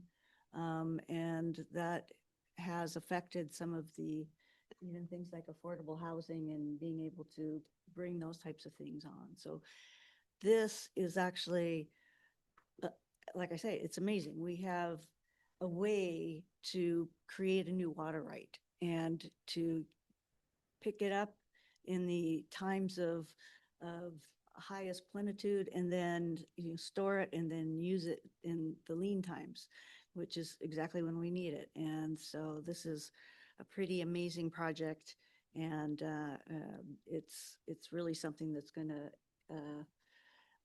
improve our future. So. Councilmember Tessman. Question on the in-stream flows. So you mentioned in-stream flow rules dictating when we can draw and can't draw. Yep. Is that an absolute value or value range, or is it seasonally adjusted?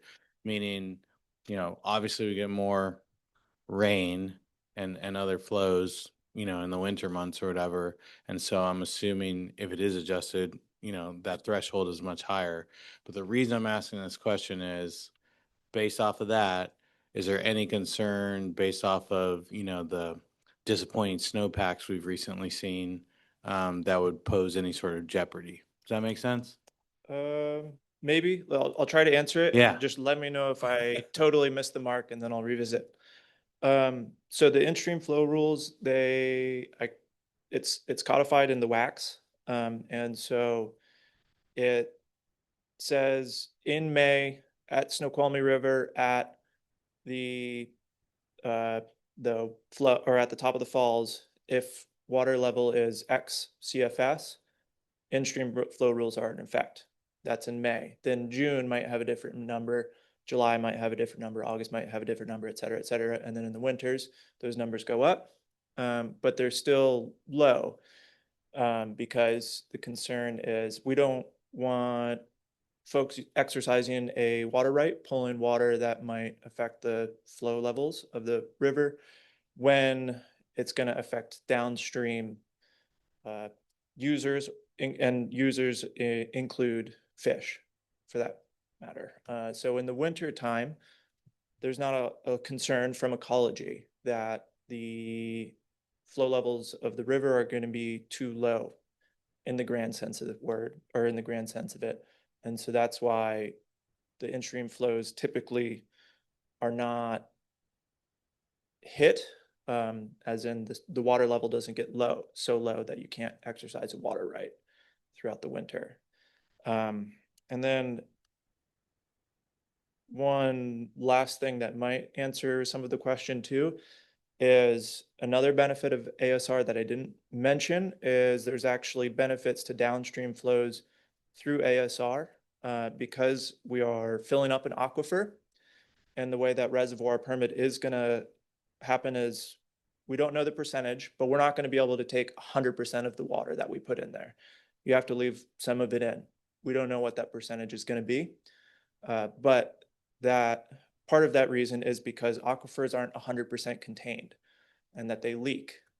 And so they're going to leak, and it's going to help downstream flows both through flow, but then also through temperature, because groundwater is historically around that 50 to 51 degree mark. And so in the summer, when the rivers are too warm, the groundwater coming out at 50 to 51 degrees is going to help cool off the rivers. So there's a lot of stream flow benefits, and ecology has acknowledged that as well by giving us a grant, which I'll touch on in a couple slides. Did that answer your question? Nailed it. Thank Perfect. you. All right. Any other questions before I move on to this contract? All right. So the work that we're actually doing in this contract, because a lot of this work for ASR has already been completed, is really bringing this home. So we've done a ton of work. I'll touch on that in the next slide, but really it's wrapping up a pilot study that we are doing all spring. So we actually put in about 2 million gallons into the ground this spring through a pilot study, and then pulled out 4 million gallons. So it's just taking a look at all the data that we got from that. It's completing the reservoir permit, and then it's just providing support throughout with ecology for these permitting. And so really that's what's hoped to be gained in this contract. And just to touch on and give you the idea of how long this project has been going on and how comprehensive it is here's a timeline. And so the top bar is all of the contracts that we've had in place with Geosyntec or Aspect. It was formerly Aspect, and now they are Geosyntec. Bottom line is the time. And then I just added some milestones just for you to view it. These are not everything that's happened, but just some major ones. And so things that I want to touch on is the initial contract dates to 2016. ASR was identified in 2019, so we're already 7 years deep into this project. We got a $477,000 grant from Ecology in 2020, and that's for the stream flow. It's called a stream flow restoration grant, and it's because they saw the potential benefits in ASR to the stream flow that I touched on earlier. They actually even increased that grant to $529,000 in 23. And then we are hoping that this is all wrapped up by the end of 2028. So that's the timeline for this. Now looking at the 5-year CIP, this is a little complicated, but it's definitely worth touching on. So the left side is the 2025 appropriation that you all saw and approved if you were there for that time. Being the subtotal is what was approved there.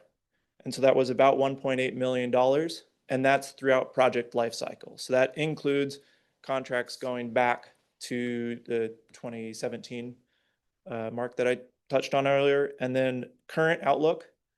So this is recreating that CIP sheet, but today with this new contract is we are looking at a project total of $1.548 million. So we are actually lessening the cost impact that we thought we were going to have throughout this. And again, that's project total because this contract is valued for $394,000.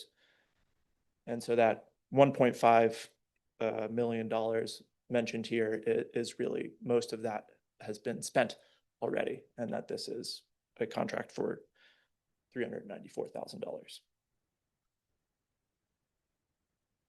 Any questions? Councilmember Holloway. So is this an addendum to the existing contract? No, this is actually a new contract. We did 4 amendments to the last contract. That was, I'm just going to say it was pre-me. And when I was tasked with bringing a new contract forward, I said, we need to get this on a new contract. So it's on our new paper, our new contract head, and put it in as a new contract. So then help me with the next steps from here. Because that addendum or that new contract is not attached here. It's not part of the agenda item. Is the intent that the, due to the fact that Geosyntec was the prior and has experience, they are the most qualified services, so you will go negotiate a professional services contract with them. Will that contract then be coming back to Parks and Public Works and then to council? Or is this taken as go forward and do that negotiation and just proceed? What's the process? So this is approval for the contract. That's a not to exceed amount. It's our standard contract. So we'll simply go sign that contract if we have your approval. I can't approve something I have not seen. That contract is not in the decision impact. And I apologize for not bringing this up in Parks and Public Works. Was distracted. But there's no contract here. You're asking me to approve something I haven't seen, can't see.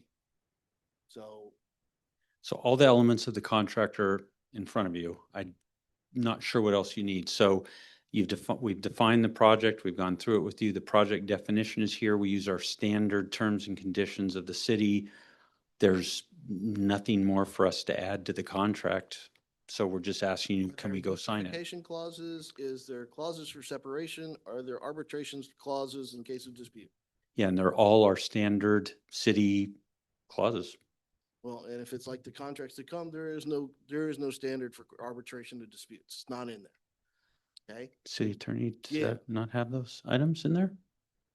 We can look at them when we get to the next agenda bill, want to. But I can't approve a contract without seeing it, guys. I've been burnt before. Councilmember Cotton. Guys, the only contract for Geosyntec, as Councilmember Holloway mentioned, is for the improvements or for the stabilization of the Spring Canyon. That's the only contract at the very end on the, Right, sorry. For years, your standard process is for these standard contracts, you approve our standard paper. So we're just asking you to let us go do that. You can slow down the project to where we go take the exact terms that are here, use our standard contract, negotiate it, then come back. And I don't know, would you send us back to renegotiate it? I'm not sure what you're trying to accomplish, but we're just trying to bring you the exact same thing we brought you for every contract for years, which is the definition of what goes in, and then just the fact that it's our standard terms and conditions. So hopefully that's helpful. We're not trying to do anything different. We're just trying to speed up the process. Councilmember Holloway. So I've been in this seat longer. Wrong. What comes forward is the contract filled out with who is the recipient. Councilmember of the Holloway, if you contract. could lower your tone, just keep civil, please. A lot of people are putting a lot of work in here. No one's trying to trick you. With that, we're talking Okay. process. Yes, sir. What comes before the committees are the contracts filled out with who it is, how much it is, when it is, and all the other terms you're talking about. Okay? Not a blank fill in the blank, go run with. Okay? That has not been the case. As I said, I've sat here longer than you have, Mayor, and that has not been the case. Councilmember Holloway, if you could direct your comments to the council as a whole, not to me individually, please. Councilmember Johnson. So there is one aspect that I recall since I've been in this seat, numerically speaking, anyway, it doesn't matter. So there's one contract that I remember where I feel a little bit of the heartburn that at least one council member has expressed. And it has to do with the particulars of are there performance metrics where they have to achieve a certain amount of work at a certain cadence, or else, I guess, or else figure out what that is. There was a project that was intended to be done within a couple of months, ended up taking a year and a couple of months, sitting right in the middle of town. That was very prominent and was actually a little bit embarrassing to the city. It may have been the contractor that was responsible, but regardless, there are certain things that the best information the council is given, there are things that could have been done and should have been done that would have allowed it to open a year earlier than it did. So that is where I'm held up on, is in a contract, especially something of this magnitude. Is there something to hold them accountable to actually getting it done in a timely fashion? So it'd be very helpful is if you would let us know what terms and conditions you want in these contracts, because then we can absolutely go make sure they're in there. But negotiating a contract and then revising it is a very inefficient process. So it'd be really great if we could get to just bringing you what you're expecting. That's all we're trying to do. Councilmember Tessman. What, if any, risk to the project is there in just delaying to knock out this contract and get it in front of us? That's hard to answer exactly. A 2-week risk, not much. 2-month risk, we start to see some problems for sure. Somewhere in the middle there. Does that not really answer the question, but Well, I guess, how long was contracting expected to last, had tonight gone smoothly? So, sorry, I believe the contract's attached. Let us just check. It was supposed to be attached. So let me just check.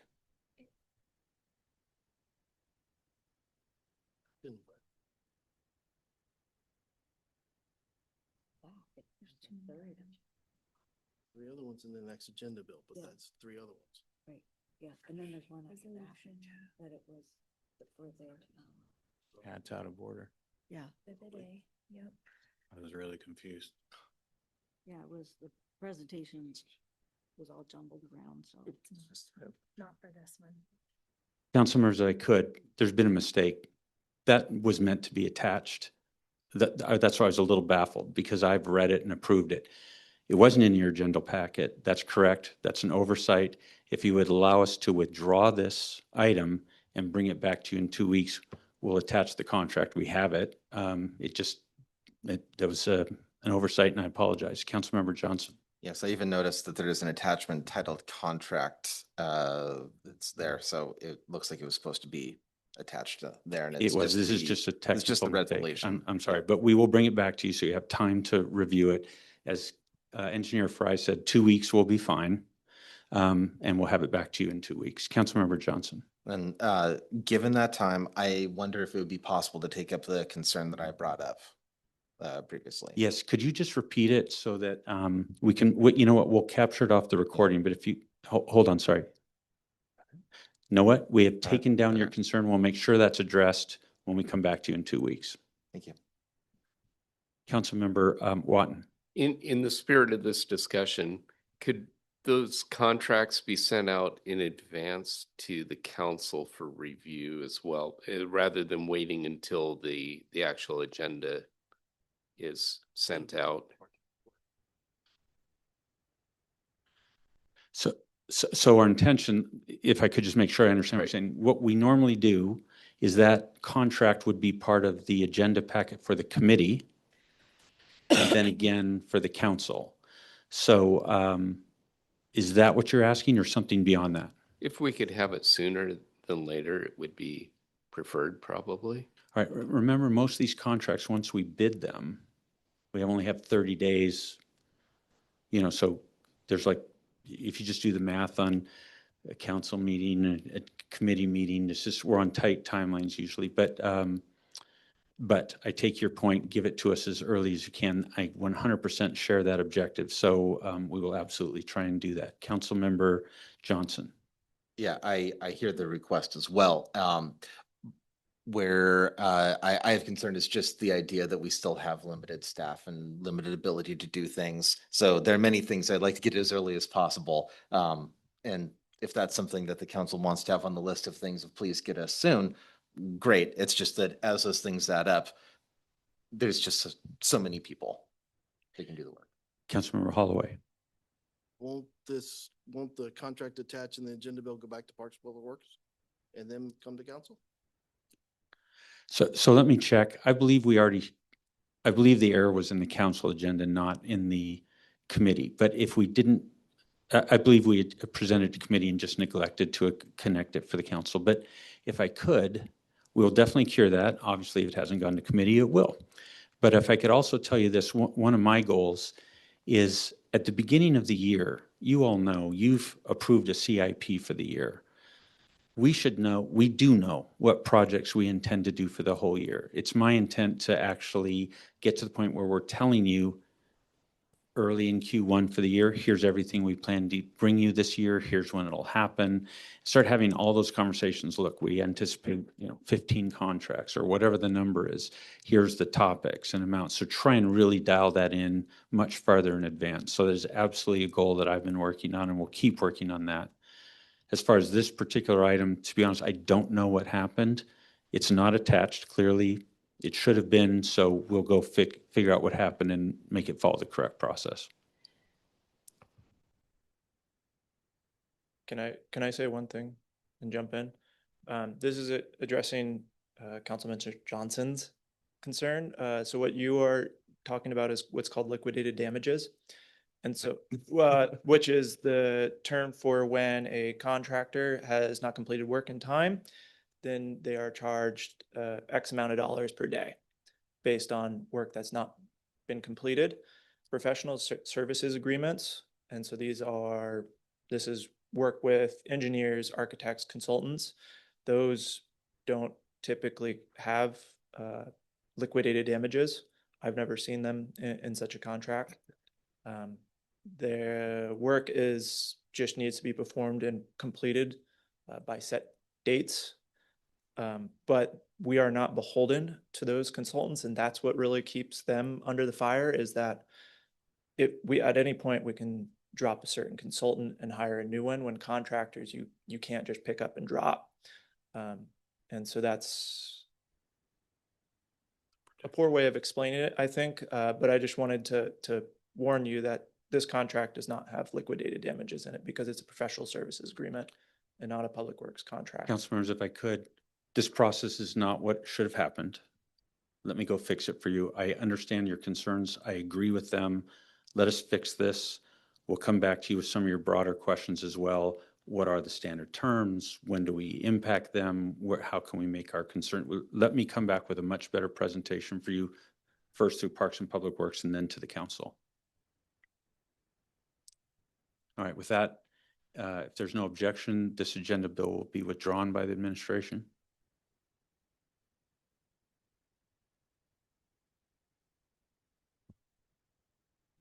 So therefore, council, is there a motion to return this item to committee? So moved. Second. Moved by Councilmember Cotton, second by Councilmember Johnson. Any discussion? Seeing none, all those in favor say aye. Aye. Those opposed, nay. The item is returned to committee. Thank you, Mr. Fry. All right, next up. Next up is Agenda Bill 26042. Councilmember Cotton, would you read the introduction and motion? Okay, this is conflict with previous appropriated capital programs this time.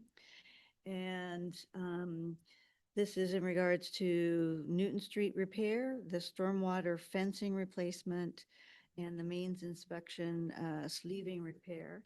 The introduction resolution authorizing the mayor to execute contracts for previously appropriated capital programs and specifically identified in Exhibit A, as I mentioned.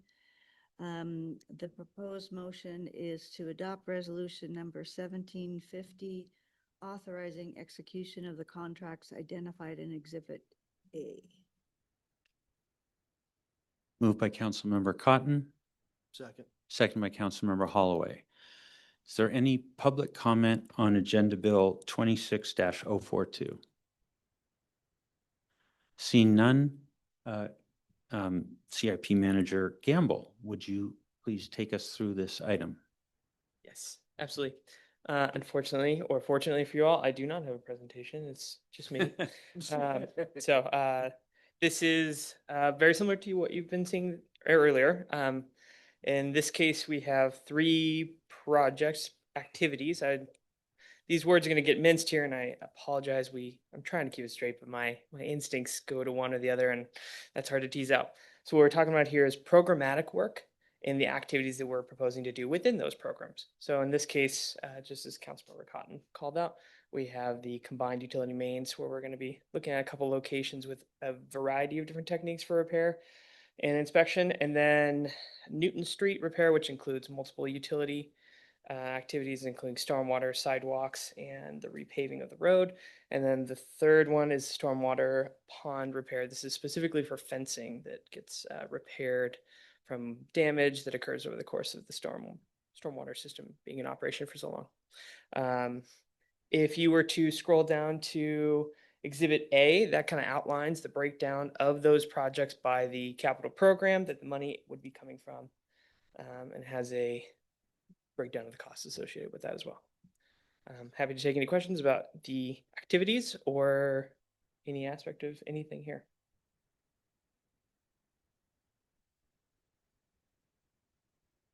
Councilmember Holloway. So I guess I still have the same question.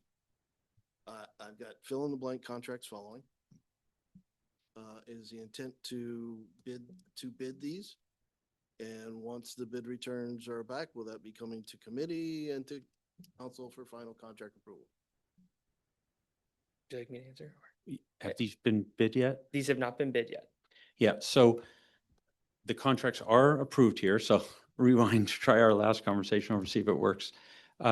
So the contracts are attached. The only thing that's not filled in is the name of the contractor and the amount. So these amounts are bid. Whoever the lowest bidder is, will fill in the name and the contract amount that they bid. Nothing else will change. Well, other things should change. Schedule metrics for performance. Again, when we get into liquidated clauses need to be in there. That will be unique by contract. None of that will be getting added. What you see in that contract is what will be bid. So if you want something else, you would need to tell us now before we bid it.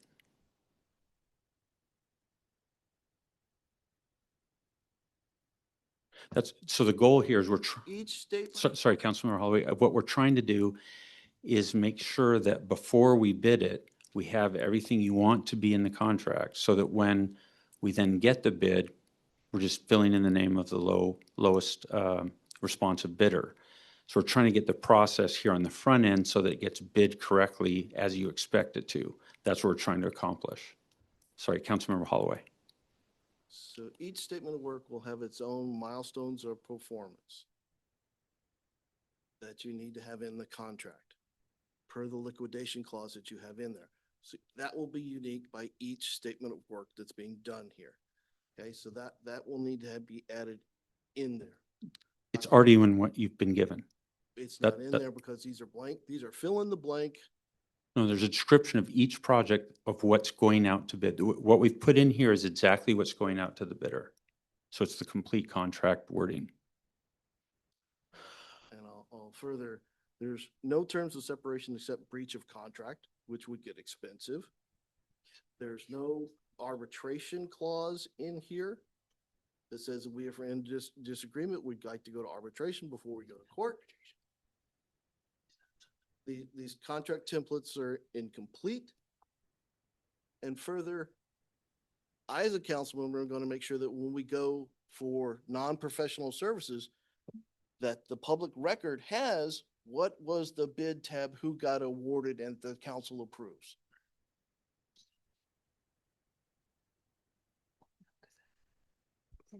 So a fill in the blank contract doesn't do it.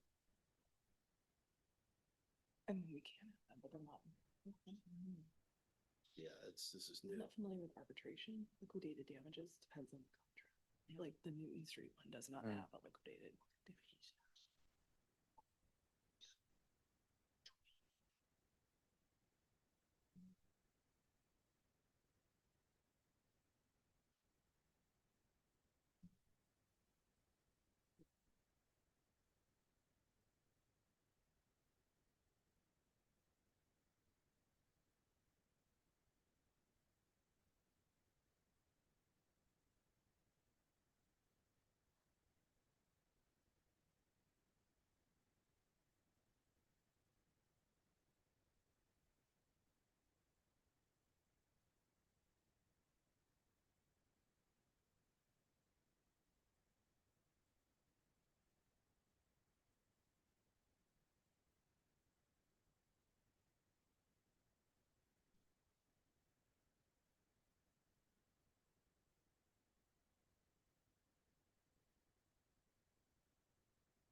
Mayor, should we recess?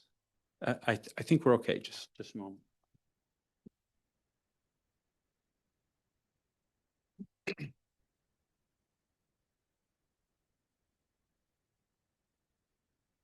So council members, we're just kind of having a circle up here. There's a lot of confusion because some of the things are being stated were not intended to be in the contracts, would not normally have been there. So I think we have a disconnect of what the expectations are of what should be in these contracts and where they were headed. So what I'd like to do is have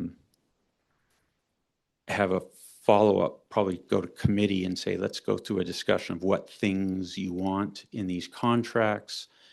There's some discussion of which type of contracts might have which types of things. I think Engineer Fry, touched on a little bit of that. So I'd like to go through that so that what I'm worried about right now is that there's a disconnect between what council expects to be in our contracts. I heard from several council members about things that they're not happy about in some past contracts. Let's get that surfaced so that our contracts have the right things in them. And so I'd like to go through that process with you. So we'll bring that to committee over the next 2 weeks and really flesh that out, and then come back to council so that council can weigh in. I hope that's an acceptable process. Let me just ask CIP Manager Gamble, tell us about the timing. So the concern here is we don't have the contracts. We don't have contracts that have the clauses that are expected tonight. So what I described, which is just filling the lowest responsive bidder and the amount, is not meeting the requirement of, or the expectation. So if we take another 2 weeks to kind of work through this process, does that create issues for any of these projects, or do we have a couple weeks to do that? You mentioned a few that would, and so if the bid tab, a bid tab and review was expected as part of the contract, that would always have to wait till we went to bid and received results, and then verified them, of course. So those types of, if that needs to be in here, that has to wait till the projects go to bid, and all three of these could be bid separately in timing. And then, of course, we have a 30-day window between when we close the bid to getting it approved. Okay, so just to be clear, if we go through a process in the next 2 weeks, Mhm. we get clear on the expectations, then we build those into what's going out to bid. Could we follow that process? We can. We are running out of year. That's one thing that I'm nervous about, of course. Some of these activities can be done all year, some of them cannot. But can you be specific? Can we take this set for the next 2 weeks? Specifically, can we complete this work if we have to delay 2 weeks in order to verify that? Well, you haven't bid it yet. Correct, Right? yeah. So if we take a couple weeks to make sure we have the right things in what we're bidding, and then you bid it, is that a process that will work? I believe so. I have some reservations, but I do believe it can, yeah. Okay. Councilmember Tessman. Which project or projects are you worried about? Specifically Newton Street, the The paving paving. can't really happen in the winter. Yeah. We also have to dig out mains that are in the middle of the road, and that's true for the combined mains. You could imagine that if there's a lot of water in the ground, it goes into the trench that you're trying to dig the main out of. So dewatering becomes expensive, and those are my concerns, as well as bids take a while. Sometimes contracts can take a while, and I just worry about the timelines that creates. Councilmember Tessman. So we have special meetings galore coming up. Is there any way we can tackle this as part of one of those to just speed up this 2 weeks? Well, yes, but I think the most important work is I'm very uncomfortable going out to a bid if we don't have the things in the contract we're asking to be bid on. So I think we need to move through that. Then, as you say, we can move through and get things approved. So I think where you're pointing out on these timelines where it might normally take us 3 weeks to get through our council approval process, maybe we can get that through quicker. So we could sort of make up time that we might need to get these contracts right. Well, actually, I was more focused on, I guess, just the transmittal of council's requirements to the administration so that can get incorporated. So really, I just want to speed up both parts of that. And I think, I don't know, we have enough bandwidth in some of these special sessions. We're going to have to get staff. We're going to have to work through. I'm not sure what all the issues, but we will move into it. Okay. So that rain's going to come. Guaranteed. Councilmember Johnson. So there was one other aspect of this that seems different from the past practice. I've only been a council member under one previous mayor who did it one way. So it doesn't mean that that's the only way to do things. But what seems different to me based on my past experience is that we used to have the contract with the name of who the lowest bidder was, along with a list of who the bidders were and what their numbers were, so that we could confirm. I am very skeptical of the notion that the administration would lie to us or the public about was that actually the lowest responsive bidder. If the council feels like that's still something that's our responsibility to double check, Okay, that's fine. But one other thing was that it seems like this process had the intent that the council would approve the contract up to a certain amount. And if we were okay with going with that amount, then it wouldn't really matter who the lowest responsive bidder was. We have to go with the lowest responsive bidder. So fill in the blank. And the council would be okay with it going up to that amount. Am I understanding that that's the intent of the process? That is the intent, but what I'm hearing is Right. that there are other matters in the contract that the council is not satisfied are in place. We have to get that resolved. The thing I was presenting to you is, hey, there's only 2 lines that aren't filled in. The response is, yeah, not, don't see that. Right. So we need to, before that could come back to you, I just think we need to get to the bottom of this. There's more going on here, so we'll get through it. Okay. But we're not going to do it in this meeting. We're going to go do our homework and do it right. Councilmember Murphy. He was next. Oh, yeah. So I don't know if this is a matter of us thinking anyone's being untruthful or anything like that. It sounds like there's some heartburn with council oversight over some of these decisions and wanting to have all of that information before we all put our names to approval of these items.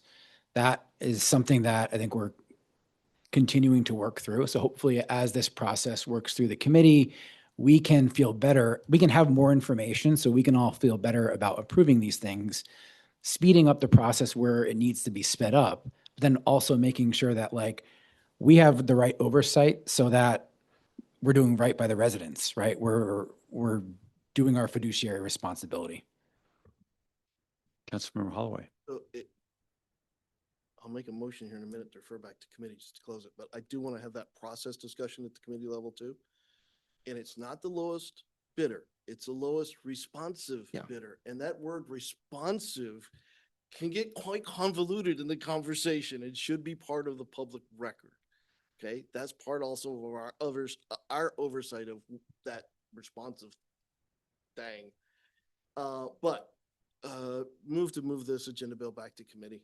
Second. Moved by Councilmember Holloway, second by Councilmember Cotton. Is there any further, is there any discussion on the motion to refer to committee? Seeing none, all those in favor say aye. Aye. Those opposed, nay. Motion carries unanimously.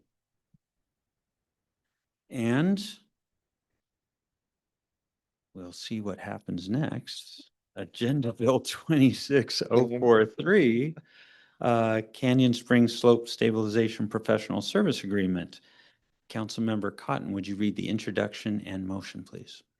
Yes. AB 26-43, which is the Canyon Springs Slope Stability contract with Geosentech for slope repair and trail improvements. This is a PSA, professional service contract. Introduction. Over the winter of 25-26, a landslide damaged the slope below the Canyon Springs water line and access trail to the water supply spring boxes. As maintaining this supply system is critical to the city, repairs are required to prevent additional slope failure that could impact the water line and associated infrastructure. The proposed motion is to approve Agenda Bill 2643 and sign a professional service agreement with Geosentech. Is there a motion by Councilmember Cotton? Is there a second? Second. Second by Councilmember Holloway. Is there any public comment on Agenda Bill 26-043? Seeing none, Council, I think we have a presentation by Engineer Fry. Engineer Fry, will you take us through this? All right, good evening again. This one is, sorry, I'm not good at multitasking. Okay. Evening. So what you have in front of you is a professional services agreement with Geosentech for slope and trail improvements due to Canyon Springs slope instability. And so I hope your concerns are alleviated. Their contract is attached onto this one, confirmed. But so the purpose of this meeting is to alert council, you all, to recent geological activity up there, but then also to award a contract to Geosyntec. Before I dive into the issue at hand, though, I just want to bring this map forward because it's an important map and it has some information on here that's worth knowing. But also to just alert you guys, Canyon Springs, already mentioned, it's our main water source. We get about 900 gallons per minute from it 24/7, 365 days a year. That is located all the way on the right-hand side of this map. That's out past Ernie's Grove along the North Fork of the Snoqualmie. And so once you get up past Ernie's Grove, the topography gets a little bit more rugged, mountainous. And so that's where this site is situated and where I'm discussing tonight. And so here is some aerial imagery from 2017, which I'll get to 2017 and why that's important in a minute. But first, just to get your bearings, Canyon Springs is about a quarter mile upstream from here. So that's to the right of this picture. Ernie's Grove is about half a mile downstream from this picture. And this is a 45-degree slope. So that's not clear because it's a 2D image, but it's quite steep there. And this is about a 300 to 400 foot vertical difference between stream bottom and where the plateau is above what we're looking at here.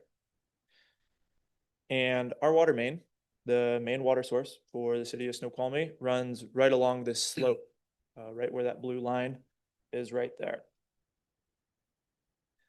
In 2017, there was a landslide that nearly took out that water main. It's quite apparent from this aerial imagery. You can see the exposed soils. You can see the lack of vegetation there.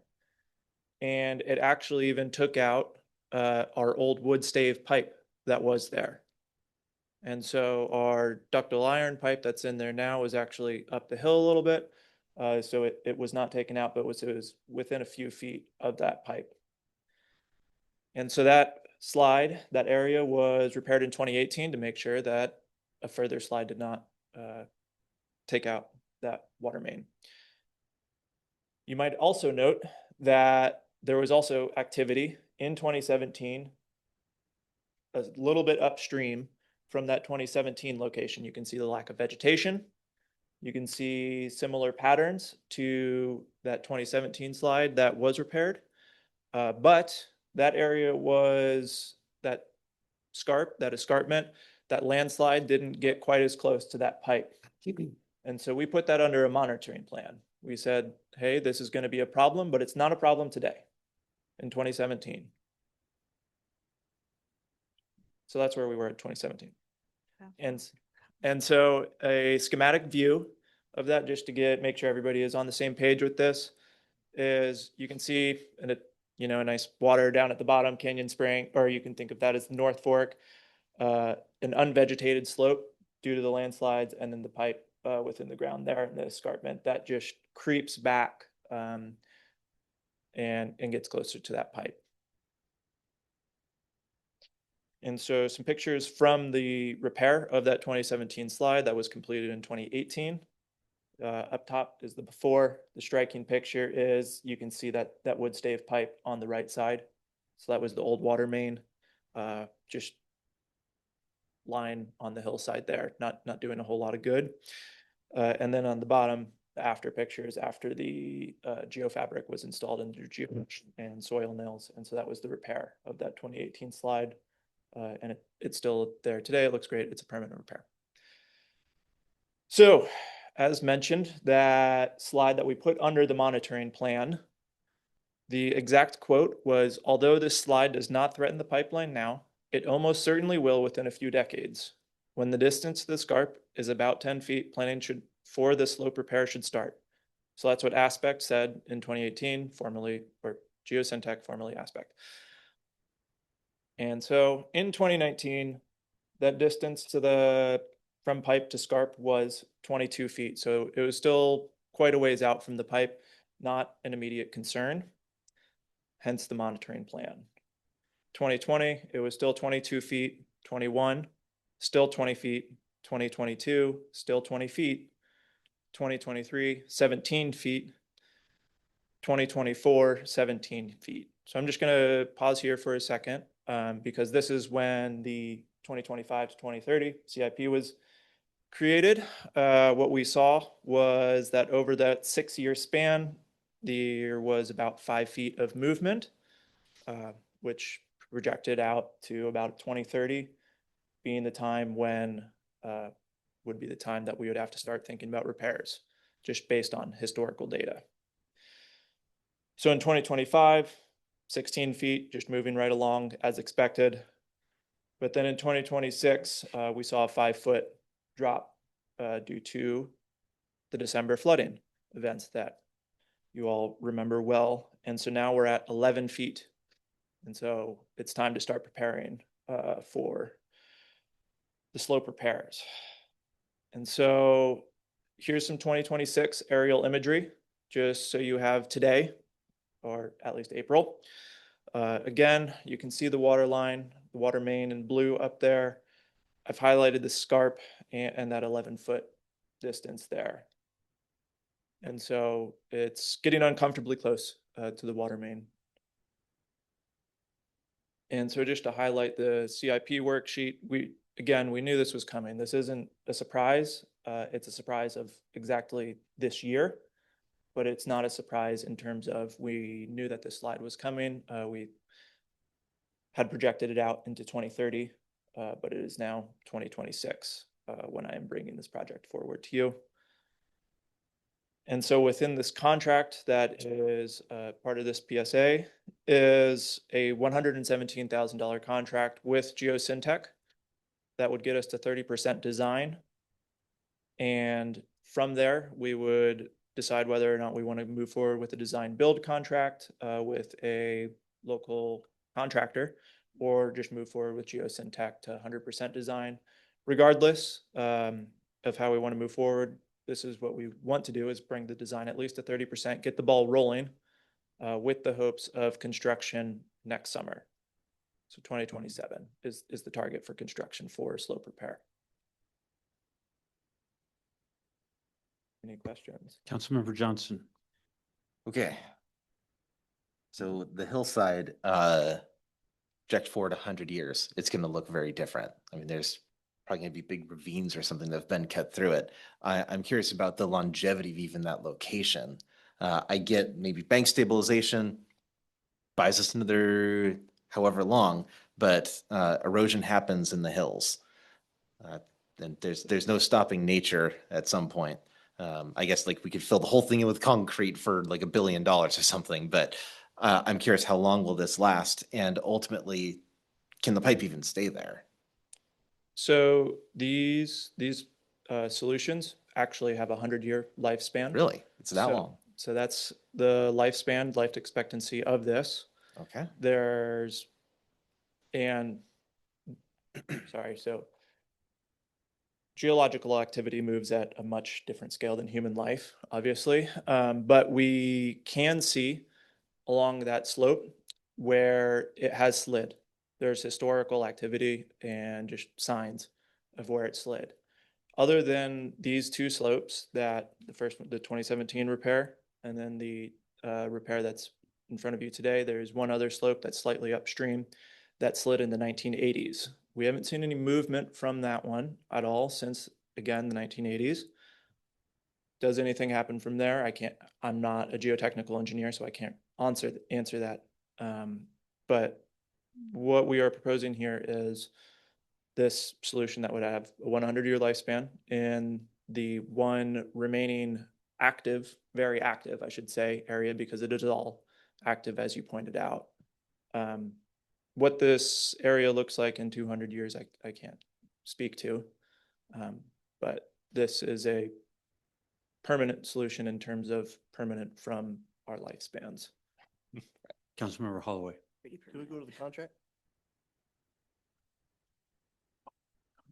I can On the screen. And Sorry, I don't know how to get to attachments. Well, I can. hey, Sorry. well, you're in Yeah. Here's, that's the scope. And Nope. Sorry. Go up. You have to go up. Just go up. you know where, okay. There's the tail end of the contract. Yes. All right. Where in the contract is a specific statement of work for this vendor called out? It's typically up in the very top. Employment, and it'll call out Exhibit A, the work right there. And then Exhibit A is attached and it has the entire scope of work. Can you scroll us to Exhibit A? Exhibit A. All right, and that's the consultant's response with their scope of work and all that. Okay. Thank you. It just, if it isn't in the contract or it isn't at least referenced by the contract, it doesn't exist. The vendor did most of the work for you. He's got statement of work, all that down there, and you've referenced it in the contract. I'm happy. Any further discussion? Okay, seeing none. All those in favor, say aye. Aye. Those opposed, nay. Agenda Bill 26043 Good is job. approved. Nicely done. Batting 300, not bad in MLB. Any further report, Parks and Public Works Chair Cotton? Yes, sir. I would like to take this moment to recognize a bit of a setback for our Public Parks and Public Works Department in the last few days, where we've lost Director Hamlin, has been separated from the city for no cause, and has dedicated 9 years of service to our Public Works Department. He is one heck of a river engineer and has brought many of these projects forward to us, including being one of the instigators in the Aquifer Storage Recovery Project and pilot study. And we will have him to thank when this goes forward and Snoqualmie has this project completed and additional water rights. So I would like to recognize the huge contribution he has made to the city of Snoqualmie, and as far as I'm concerned, he will be sorely missed. Any further report? No, sir. Finance Administration Committee, Councilmember Johnson, are you, item 10, is that being postponed? Well, in terms of, sorry, Mayor. Oh, sorry, Councilmember Johnson. Yes. Yeah. In terms of an actual vote on this, my intent would be to postpone it, but I think that we could have a discussion about the topic and about the resolution as it is. I had other things to say about it. So It's not too late. It's not too late in the evening. it's just with regard to the agenda bill, then instead of asking you to read it in, is Yeah. there a motion to table it till the next council meeting? Sorry. Councilmember Johnson? If I did so, would that preclude any further discussion on it tonight? Nope, wouldn't preclude that. It's just Okay. trying to figure out if you're going to read in the motion or not. Okay, I guess move to table. Second. Moved by Councilmember Johnson, second by Councilmember Watton. Is there any discussion? Councilmember Holloway? By next council meeting, you mean August 3rd, which would be a special council meeting? It would be. Because you can't go to the next council meeting, it'll be too late. Right. Sorry, Mayor. Councilmember Johnson? So my intent was that it would be after the town hall, which is on the 29th, but before the 4th. So on the 3rd at the latest. I suppose that would mean the 30th, the 31st, or the 3rd. So my understanding of your motion was to move it to the next council meeting, which you then, I assumed, would subsequently set a next council meeting. Right. And so I think that's your motion that's on the floor. Councilmember Johnson? And just to be clear, the motion to table doesn't end the discussion tonight? Correct. Okay, just making sure. Hold on. Oh, do I need to say a date?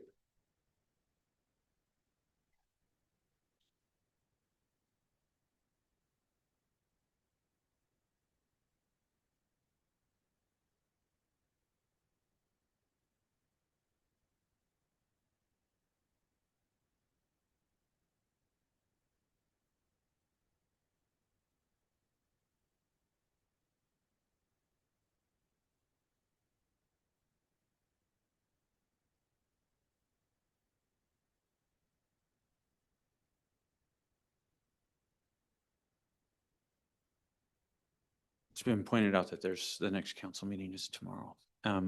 Wait, hold on. Yes, today would be Monday. The next council meeting is indeed tomorrow. So yes, you may wish to specify the date, Councilmember Johnson. And then we can amend the motion to a different date. Then I would specify the date to be 30th, which is this Thursday. You could say August 30, 31st, or 3rd, and let them figure out. Ooh, can I do that? Okay, Hold then on, that. Hold on. Wait, maybe we can't do that.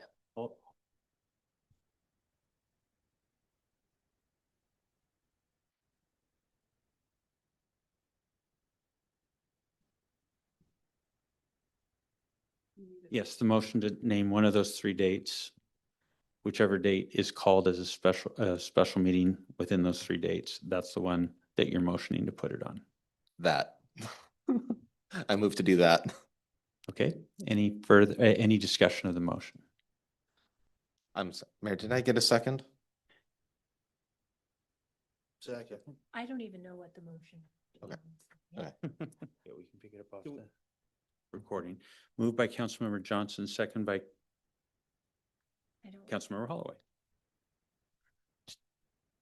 To move Agenda Bill 26047 to the date of the council date that falls on the either July,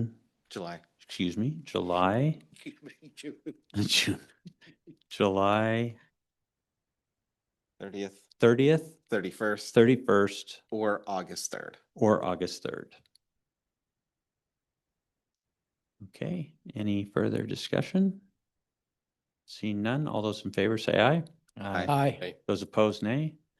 Motion carries. Agenda Bill 26047 is tabled till that date. Councilmember Johnson. And just for the record, Councilmember Washington, I probably should have read this in our last thing, but Councilmember Washington did ask me to say that the following in quotes, input from our residents is paramount in any city council decision. I support hearing the input of our residents before taking a vote on this resolution. All right, any further discussion of item 10? Councilmember Johnson.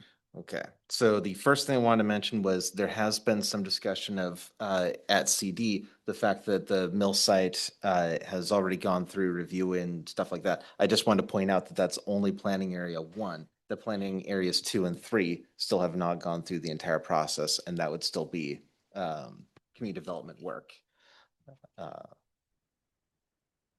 Talking about the levy, right? Okay, you just look confused. Okay. So I just want to clarify that that is still work for the community development department. So yeah, the mill site has not finished its process of all the various permitting and things for the whole thing. Okay, the other thing I want to mention was or actually just ask was, can I just get a rundown again of why the request is for 3 FT in finance versus 2? And there's something I might want to swap in there, but I just wanted to understand, is there a reason for 3 instead of 2? The question is there a request for 3 instead of 5, which is what the request was that you were presented at your Oh, retreat? yeah, no, I'm sorry. Let me just rephrase that then. Why 3? And could we get away with 2? I don't really know how to assess getting away with something. We have the request is for 2 financial analysts, 1 financial analyst and 1 I think it's called performance analyst. So the issue is the ability for the city to perform financial analysis. We have 1 person that does that right now. The only reason you're getting these decks are because we're taking the finance director offline, and because you have a mayor who happens to be a finance person who's putting in 60-hour weeks to help prepare this. The work, and you think about things like just the difficulty we had tonight with financial analysis and contract analysis related to Parks and Public Works contracts. The amount of analysis that's needed that isn't happening. If you remember, we went through a slide that talked about the kinds of the performance metrics for finance and where we were on those, and the number of analyses of significant decisions that we're able to do, the number of forecasts that we're able to update. The amount of work that's needed is not work of one financial analyst, which is what we have. It's the work for three. Most of the time in the city, we've had either 2 or 3, and when we've had 2, we've struggled. 3 seems to be the right number.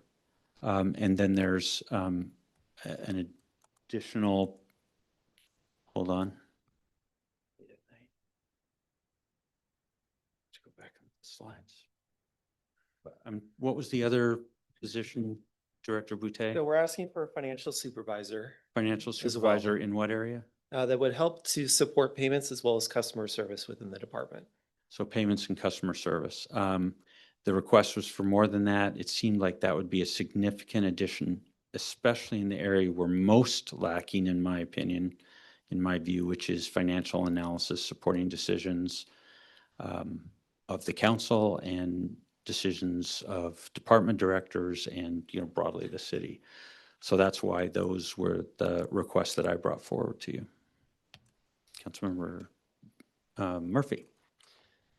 Shifting gears a little bit, I'm wondering if the administration can give us a quick preview for what we can expect to see at the engagement meeting, the community meeting on Wednesday night. Format, level of detail and presentation, just high level stuff I think would be good for us to understand. We are working at that every day, most of the day. We've only had a few days to do that. We're trying to pull that together. Don't have it fully fleshed out. Most of today was spent trying to do exactly that. Councilmember Johnson.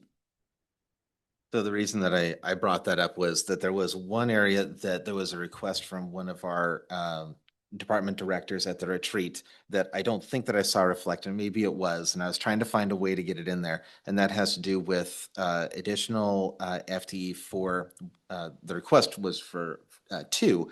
I was thinking maybe just 1 and we could get some work done on it. But with regard to deferred maintenance in our parks and trails and those sorts of things.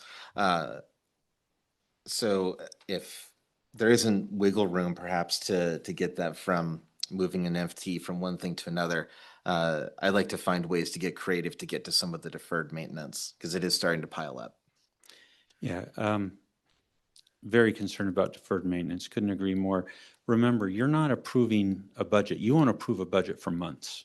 You will have your normal budget process where you go in detail of what's being proposed and what you would decide to approve in the normal budget cycle. The only reason that you're needing to, let me try that again. A key decision that you're facing now is to whether to put something on the ballot for the voters to decide with regard to revenue. So what we've given you is best estimate of what the what the appropriation request will look like. There'll be a lot of fine tuning that you will do that will be done before it's even presented to you. Even though this is 200 slides of lots of detail, it's not yet the level of detail that you'll get in the budget process, which will be what you're used to. So you'll have plenty of time to move those around and decide where you want to deploy whatever resources you have. The key here was trying to get you to a position of deciding what resources would you have and did you want to ask, or did you want to let the voters weigh in on what resources you would have. So you'll have plenty of chances, what I'm saying, to decide where you want to deploy whatever resources you have. Councilmember Johnson. Then my only other thought was just if there would be a difference in a difference that would rise to the level of the numbers that we're talking about, putting in front of the numbers from one department versus another. If we didn't do this FTE here, we did this FTE here. I think you'd be making a horrible mistake to do a trade. If you think you need another FTE for a topic somewhere, I would add funding for that.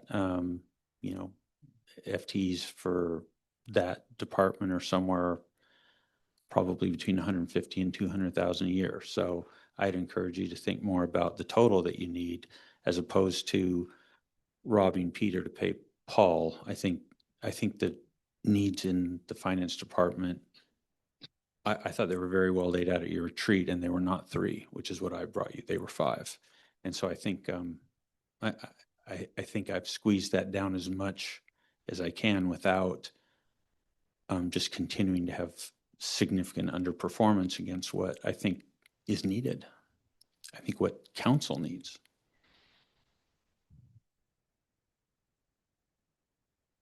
Councilmember Murphy. Yeah, I'm thinking a little bit about the community meeting on Wednesday. And I think it's a real crucial juncture for us to inform this process, even though we're late in the game here. Understanding what our residents value most, understanding what they are willing to pay for, understanding what, if any, trade-offs they may be willing to make with respect to money out of their pocket and what they're paying for. You know, we've talked a lot about the issue of affordability, and it's something that when I was knocking on doors about this time last year, I heard a lot about, right, as it relates to fee increases and waste management increases, which, by the way, were the necessary and right thing to do, not disputing that, but it's money out of folks' pockets, right? And I heard a lot about it. So I think as we think through this and as we hear from our residents on Wednesday, I'd want to make sure we're sensitive to the fact that, or not make assumptions that someone can just afford it, right? Because they look around and they see this beautiful community that we live in. So I know plenty of folks who are in or were in great jobs or in great jobs or holding those jobs real tight right now. So I want to just articulate that and share that I'm really excited to hear what our residents say Wednesday. I hope we get a turnout. That's good. It's a tough time of year. A lot of folks are away. But I think we have to really weigh that with the very real priorities that we're seeing in all the work that's been done here, right? This is, as we said, we call it Herculean work. This is amazing work. But the economic conditions now are really tough, and it has to be factored in.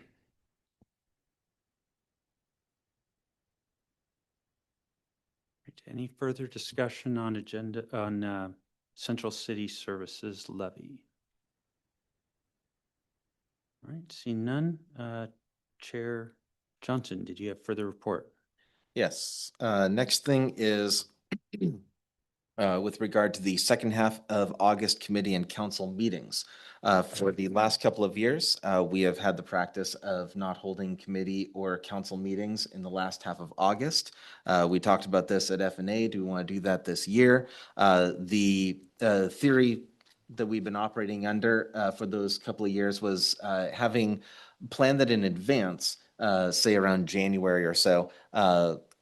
Some of our staff could know that they have time, that they could plan out trips and things. Now that we're kind of at the last minute, that option would be off the table anyway. But we also have a lot of things we need to do as a council.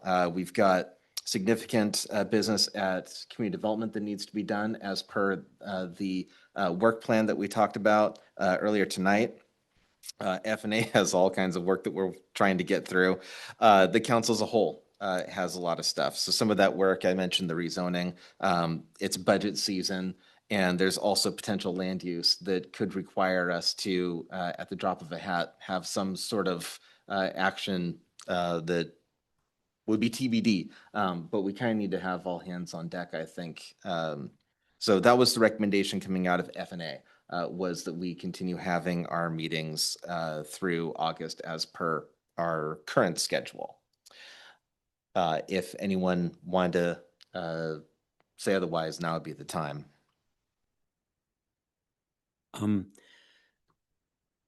Just to close up some housekeeping, the motion on the floor is to postpone your consideration of Agenda Bill 26047. This is my fault, I apologize.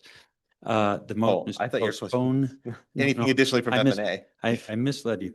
The motion on the floor is to postpone consideration of Agenda Bill 26047 to either July 30th, July 31st, or August 3rd. There's no further discussion on the motion. All those in favor say aye. Aye. Aye. All those opposed, nay. The motion carries unanimously. And then with regard to second half of August committee meetings, was there further discussion? Councilmember Watton. From public safety, there's we have nothing that's urgent that we need to address in the second half of August. Councilmember Johnson. Yeah, I mean, the individual committees, the chair and administration can agree to continue as they would. If they don't have business, then that's their business.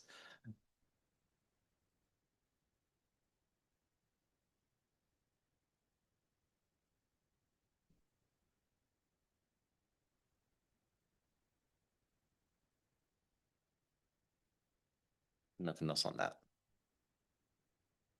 Any further discussion of that item? Council members, for your information, as far as the availability of other council members, August 3rd may be the date that will not cause you to lose council members. Okay, so we'll keep that in mind as we settle on that date. All right. And next item is flood event update. Director Boutte, I think you have an update for us. All right, so thank you, everyone. Back in December, we had a flood here. Subsequent to that flood,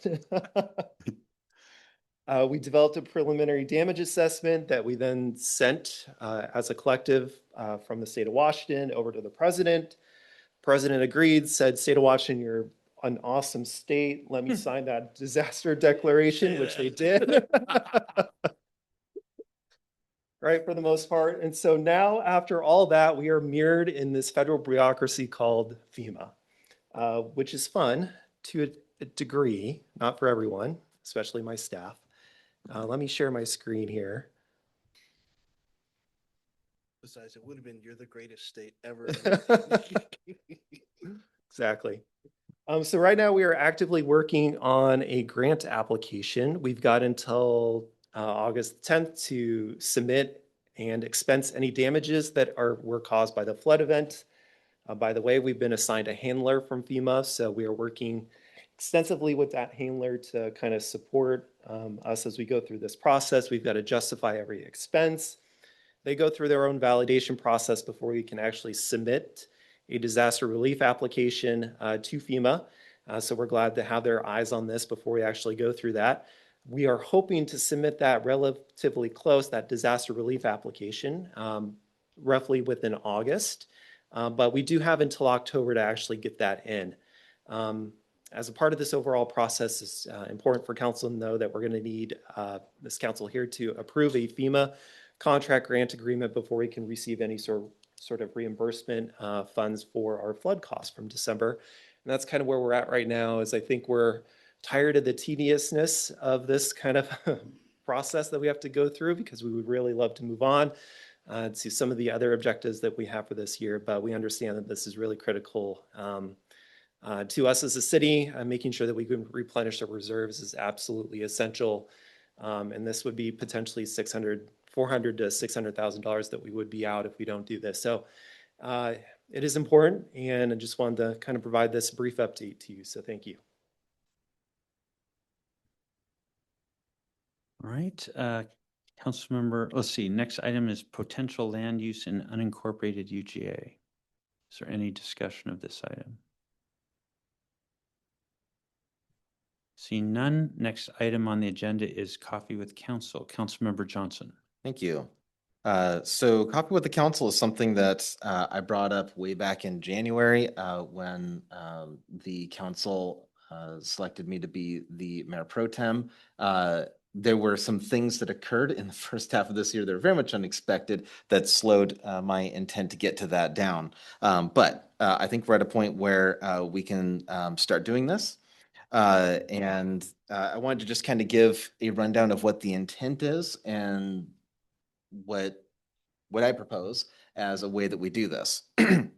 So first of all, the intent is that no more than 2 or 3 council members would attend. I recommend that we stick to 2 for some buffer from potentially violating OPMA. So if we, we're not to notice this as a meeting of the council, a special meeting, et cetera, then 4 of us show up, then we would be in a violation of OPMA. So if we keep it down to 2, then if a third one does happen to show up, we're okay. So giving us a little bit of buffer. The other reason would be that this would allow the conversations to remain smaller and a more intimate setting to engage with our residents and our community members. There would not be an agenda, although the event would be publicized on the website and on social media. It would not be noticed as a special council meeting. The first one is tentatively scheduled for August 8th at 10 a.m. with myself and Councilmember Cotton. I am awaiting for confirmation from the venue to make sure that we're all good to go. And then the administration would write up just a little blurb to publish. So in terms of kind of a process for how to do this, what I'd suggest is that other council members find a buddy and they can plan when they're available as per their schedules and not be using up council time figuring out, okay, I'm available here, I'm available there, and we swap places, and that could take like an hour plus of a full council meeting of all of us talking together about how to do that. I don't think that would be a very productive use of our time. When contacting other council members about this, remember to only discuss this in your plan to meet with another council member for coffee with the council, with one other council member or at most 2 others outside of a public meeting. So it's only you, one other council member talking about it outside of an open public meeting. You can, of course, talk to up to 2 others. That does leave us, since there are 7 of us, with an odd duck out. So potentially, yeah, sure, maybe one of the coffees with the council would have 3 members, or another council member can double up, and we could have 2, where one council member would have 2 of them. So the intent here again is that this would be led by the individual council members as they feel the urge to do this. They find a buddy, and they would work with the administration to schedule and get a venue, and also to get it publicized. Okay, so that's where it's at. Questions, comments, criticisms? Councilmember Tessman. Maybe you said it and I missed it. What's the periodicity we're looking to hit? Our goal? I think that something like this wouldn't be policed, but just throwing it out there is kind of like a general rule of thumb would be something like maybe every 2 weeks to every month. That kind of a range is what I'm envisioning. But I wasn't envisioning having some hard and fast rule on it. Councilmember Tessman. And would we be in violation of OPMA if we just did like a Google Sheets? Yeah, sorry, I shouldn't answer that. I would, if you wanted to do it during a council meeting, like a draft of like when you want to meet, but then if you have everybody accessing the same document, that could, depending on how it's set up, that could cause an issue of basically like a serial meeting. Even given that, like, it's literally not a conversation? Yes, yeah, that OPMA extends beyond just oral conversation. Okay.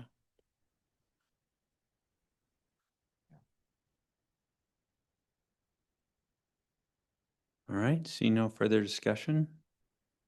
Any further report from Finance and Administration Committee? No further report. Next item is Council of the Whole, council discussion of video recording of items not on the agenda. Councilmember Murphy. Thanks, Mayor. I wanted to just share some information that I received from the Washington PDC. I had the clerk kindly forward this on to all council members this morning related to the issue of our turning off of the cameras during items not on the public comment for items not on the agenda.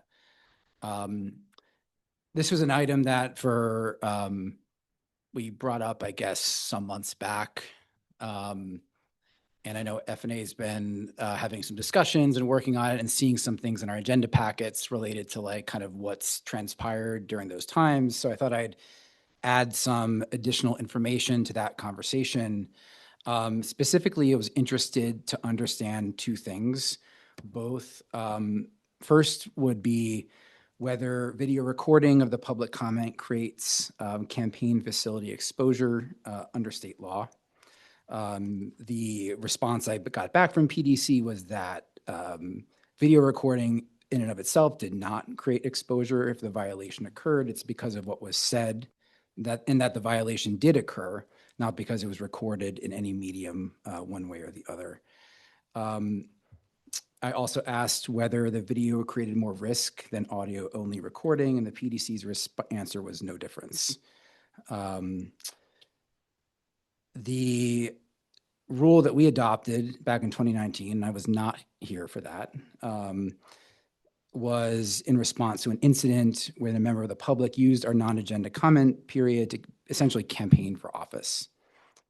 And in that, and presenting that kind of context for PDC, I kind of asked them, all right, what's the best practice for us to look at, right? In terms of what can we do to mitigate risk, to be as transparent and open as we can be with respect to our public comment period. And they said, well, the safeguard is the presiding officer, is the chair.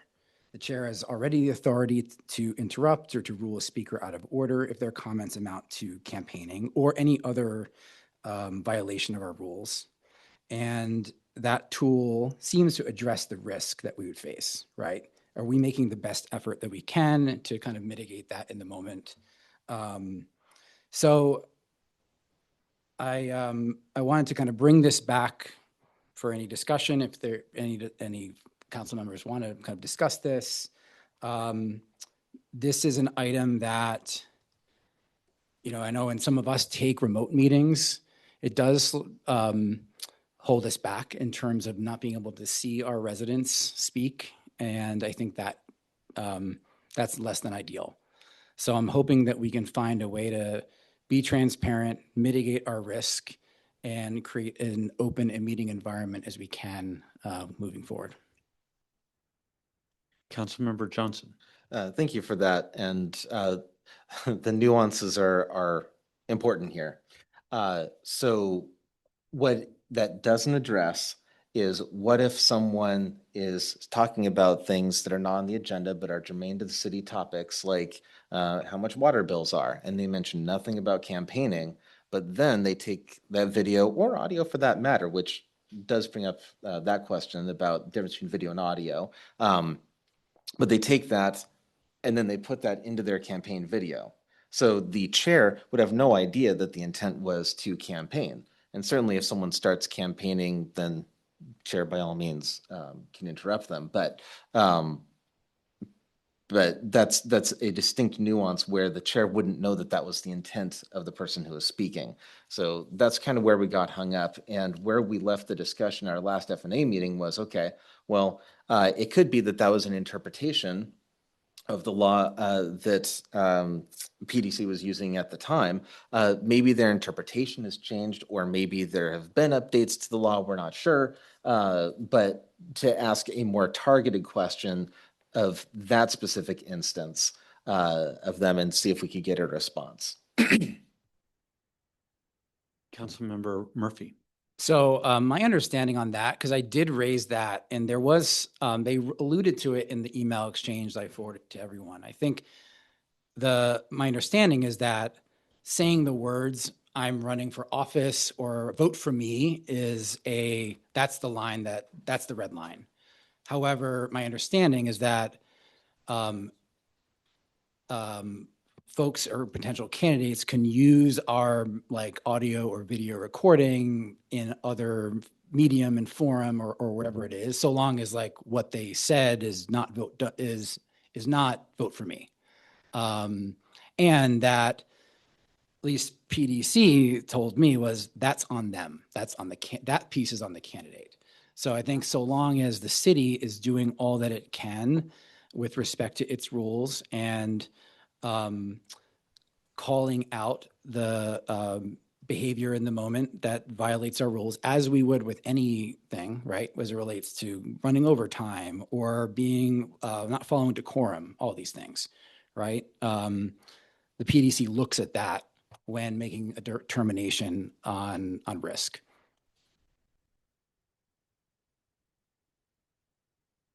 Councilmember Holloway. Okay, there are. It was a tie. I couldn't tell which one went up first. There are two separate issues. One, yes, when the person gets up and says, "Vote for me," they're in violation of PDC. Two, when the city provides public services that are subsequently used in campaign, that is a violation on the part of the city. That was what they advised us back in 2019. You provided the facility under which public services were used for campaigning. If I come in here and I have a shirt that says "Vote Bullwinkle" and Bullwinkle's running for office, I am in violation. And if you videotape me at that stage, the city is in violation. Okay? And we've had council members come with campaign t-shirts to council meetings, okay? So things get squirrely around campaign time, everybody knows. So you have to separate out the concerns, violation of the candidate and the fact that we provide the facility by which that violation occurs. Councilmember Watton. I think I go back a couple weeks ago watching the Public Safety Committee meeting, and we had 13 residents come in and testify, and all that you see is a blank screen. I would rather have the video because one, our minutes reflect a first name. They don't reflect who the person is. Two is I want to be as open and transparent and allow people to participate. And I love the fact that when our residents show up and they participate, it gives them a voice in their local government that I think is so urgently needed these days. Three is I'd rather focus on the 98% of the population that will do the right thing, and they will do it in a public setting like this. And we also have to understand there's going to be that risk that we have to monitor ourselves and make sure, as chair of whatever body is meeting, that we do it in a fair way, but we give people the opportunity to come forward and say their piece, as long as it doesn't violate the intent and the spirit of public participation. Councilmember Tessman. Maybe 3 points. One, where can I get the Vote Bullwinkle shirt? Interested in that. I can make you one. We'll talk price. Just joking. Two, sounds like a risk management issue, right? Like we can what if all day long. I mean, I think, for lack of a better description, just applying common sense, I would take umbrage with PDC finding the city at fault for a candidate using public film, how could that possibly be assigned to the city for blame? You can have the nuanced conversation, but the bottom line is like, you can what if any issue, and find flaws in it. And so all to make the point that I think if it's a risk management decision, and we're weighing the things and we're balancing them out, gosh, forgive me, I'm at a loss of words tonight. Anyway, we should default to transparency in favor of our citizens. The other third point related to that is, I'm just curious if other cities have come to the same conclusion, or are we the only ones that have come to this conclusion? Councilmember Murphy. So the PDC said they don't track stuff like that, but in my research, I was not able to find another city that did it quite this way. It doesn't mean it's not out there, but that's not something that the PDC said that that they were tracking. In the written response they gave me, but also in having conversations with them on the phone, I think it's to what Councilmember Tessman pointed out, was like as the city taking steps in good faith to limit the campaign speech, right? And if the city disclaims it at the beginning of public comment, and the chair jumps in, if and when that occurs, from the PDC's perspective, this is the guidance I got, that was enough for them. For what it's worth, the least favorite thing I could imagine is trying to cut off a citizen who's testifying, but I accept that may be part of the job. Councilmember Johnson. Yeah, I did want to make sure that we're all aware that it isn't just a hypothetical that the council came up with in 2019. Wait, what if this happens? It was something that the city was actually facing at the time. But more importantly, I think what FNA is wrestling with at the moment, that was, again, a surprise to me that it came up that this may have been the case, is that perhaps the interpretation of the law has changed by PDC since 2019, and that would no longer be their guidance. And if that is the case, then that could change what the recommendation is that comes out of FNA. So I absolutely hear the discussion here, and FNA will weigh that at our next meeting. And I'm sure that, well, I'll leave it there. Councilmember Tessman. This isn't an effort to litigate things, but maybe more for my edification, but did PDC take action against the city in 2019 under those circumstances? Councilmember Johnson. My recollection was that they didn't, because a formal complaint was not filed by someone against the city, because the person who was running and who would have been potentially harmed by it ended up winning that election.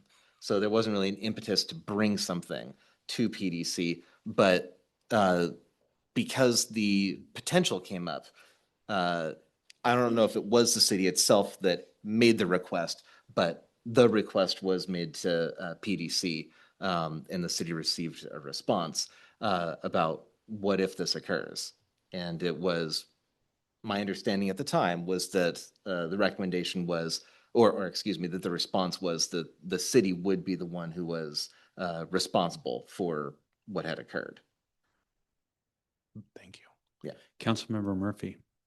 So from all I've been able to ascertain, I think the 2019 vote seems to be built on a premise that the PDC itself at least doesn't seem to support right now. That in the written stuff I've sent everyone and in the conversations I've had, the recording doesn't seem to cause the exposure.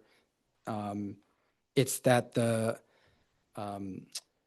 speech occurred, right? And if we take steps to safeguard ourselves like we do with other items that violate our rules, from the PDC's perspective, my understanding is that that's good enough for them. So, Chair, I move to reinstate video recording of public comment for items not on the agenda which was previously suspended by a vote of the city council on September 9th, 2019. This is, I can send this over if that's helpful. Second. Moved by Councilmember Murphy, second by Councilmember Watton. We can pick it up from the recording. It was clear. It's fine. Thank you. Any discussion of the motion? Councilmember Johnson. So what FNA had asked was for legal to get back to us in the 2 weeks since the FNA meeting, where essentially that question exactly came up of, has their position changed? Not being a lawyer myself, I don't feel like I am in a position to interpret that. So I would rather wait to get that response at our next FNA meeting. But that's where I'm at.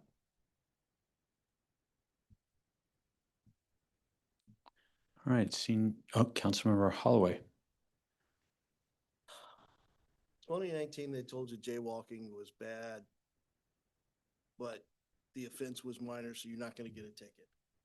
If you want to jaywalk, you can jaywalk. I'm just making sure I'm on the record.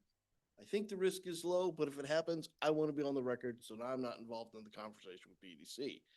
Okay, I will further stipulate that it is not the responsibility of the council or the city to provide video broadcast of citizens' opinion to the rest of the community. We do it. We encourage public comment. Again, we're also not required to take public comment, but it is good practice and we do it. So and if the video is an incentive for public comment, I'm a bit confused, because then they are coming to talk to YouTube and they're not coming to talk to us. Okay, so I'm finished. Go ahead. Councilmember Tessman. I mean, the government exists to do the people's business. We can't operate. Obviously, we have to be prudent. We have to do proper risk management. We have to understand and be respectful of the law, but we can't live in bubble wrap to do the people's business, right? And we all know that we're in an age of cynicism. We're in an age of citizens feeling there's a lack of transparency at all levels of government. And this is frankly the least we could do to help ameliorate some of those concerns, right? And concerning the value of recorded footage in terms of soliciting citizen participation, if citizens know that the meetings are truly accessible, whether they're able to attend in person or not, and I myself have reviewed footage even before I was on the council, it does encourage participation, and we need more of it. We have gaps on commissions. That's just one data point that proves we need more participation, even as good as it is in Snoqualmie. So this is the minimum we can do. Councilmember Murphy. Yeah, I'm of the mind that this is pretty low risk. I think we have due diligence from PDC. We have stuff in writing from them. I think it sends the right message to our residents. And I think back to when I sat and participated remotely from the council meeting where we had a lot of public comment on the BES. It was a real shame to, see that blank screen and not see our residents up on the screen. So I think that helps take what we do here and make it accessible for everyone. So I think this just brings us back to the bare minimum, to be honest. And see, from my standpoint, we're just doing what everyone else does. Councilmember Johnson. Not having gotten the advice of legal, I don't think that I'm ready to move forward on this. I will just take a moment to see if we could do an executive session if legal would have a response, and if they don't have a response, then we They don't wouldn't. have a response for you at this time. They've I had a no funny chance feeling. to get that back yet. Thought I'd ask.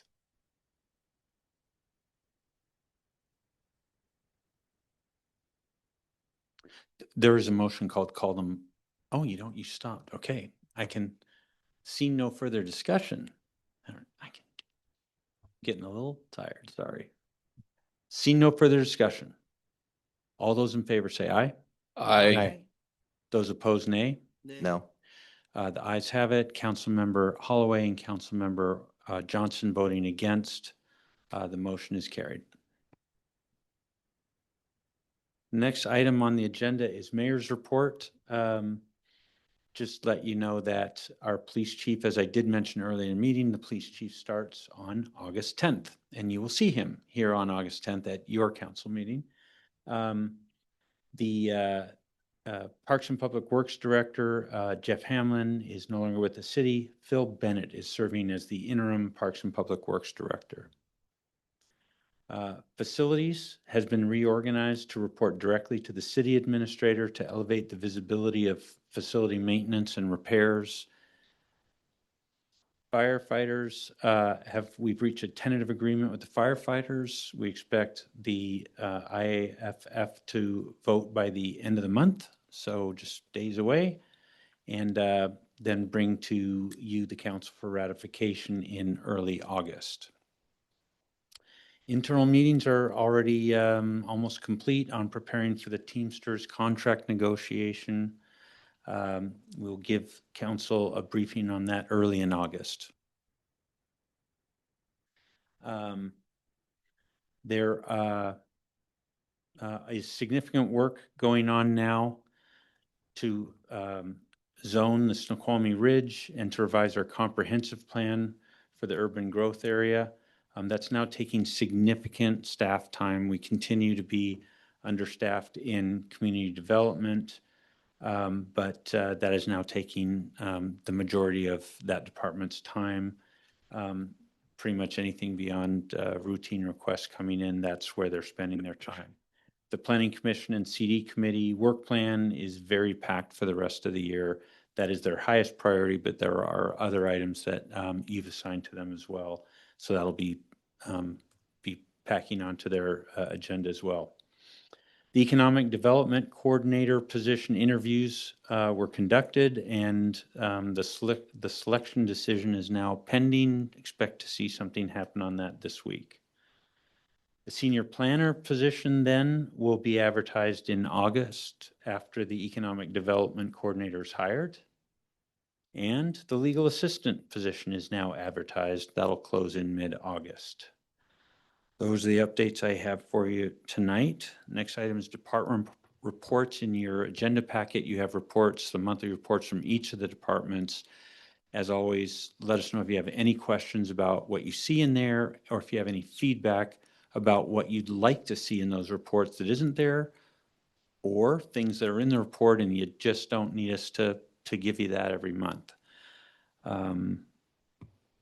Lastly, commission committee liaison reports. Are there any commission liaison reports? Seeing none, that brings us to the end of our agenda. Is there a motion to adjourn? So moved. Second. Moved by Councilmember Holloway, seconded by Councilmember Johnson. All those in favor say aye. Aye. Those opposed, nay. Motion carries. We're adjourned at 9:19 p.m.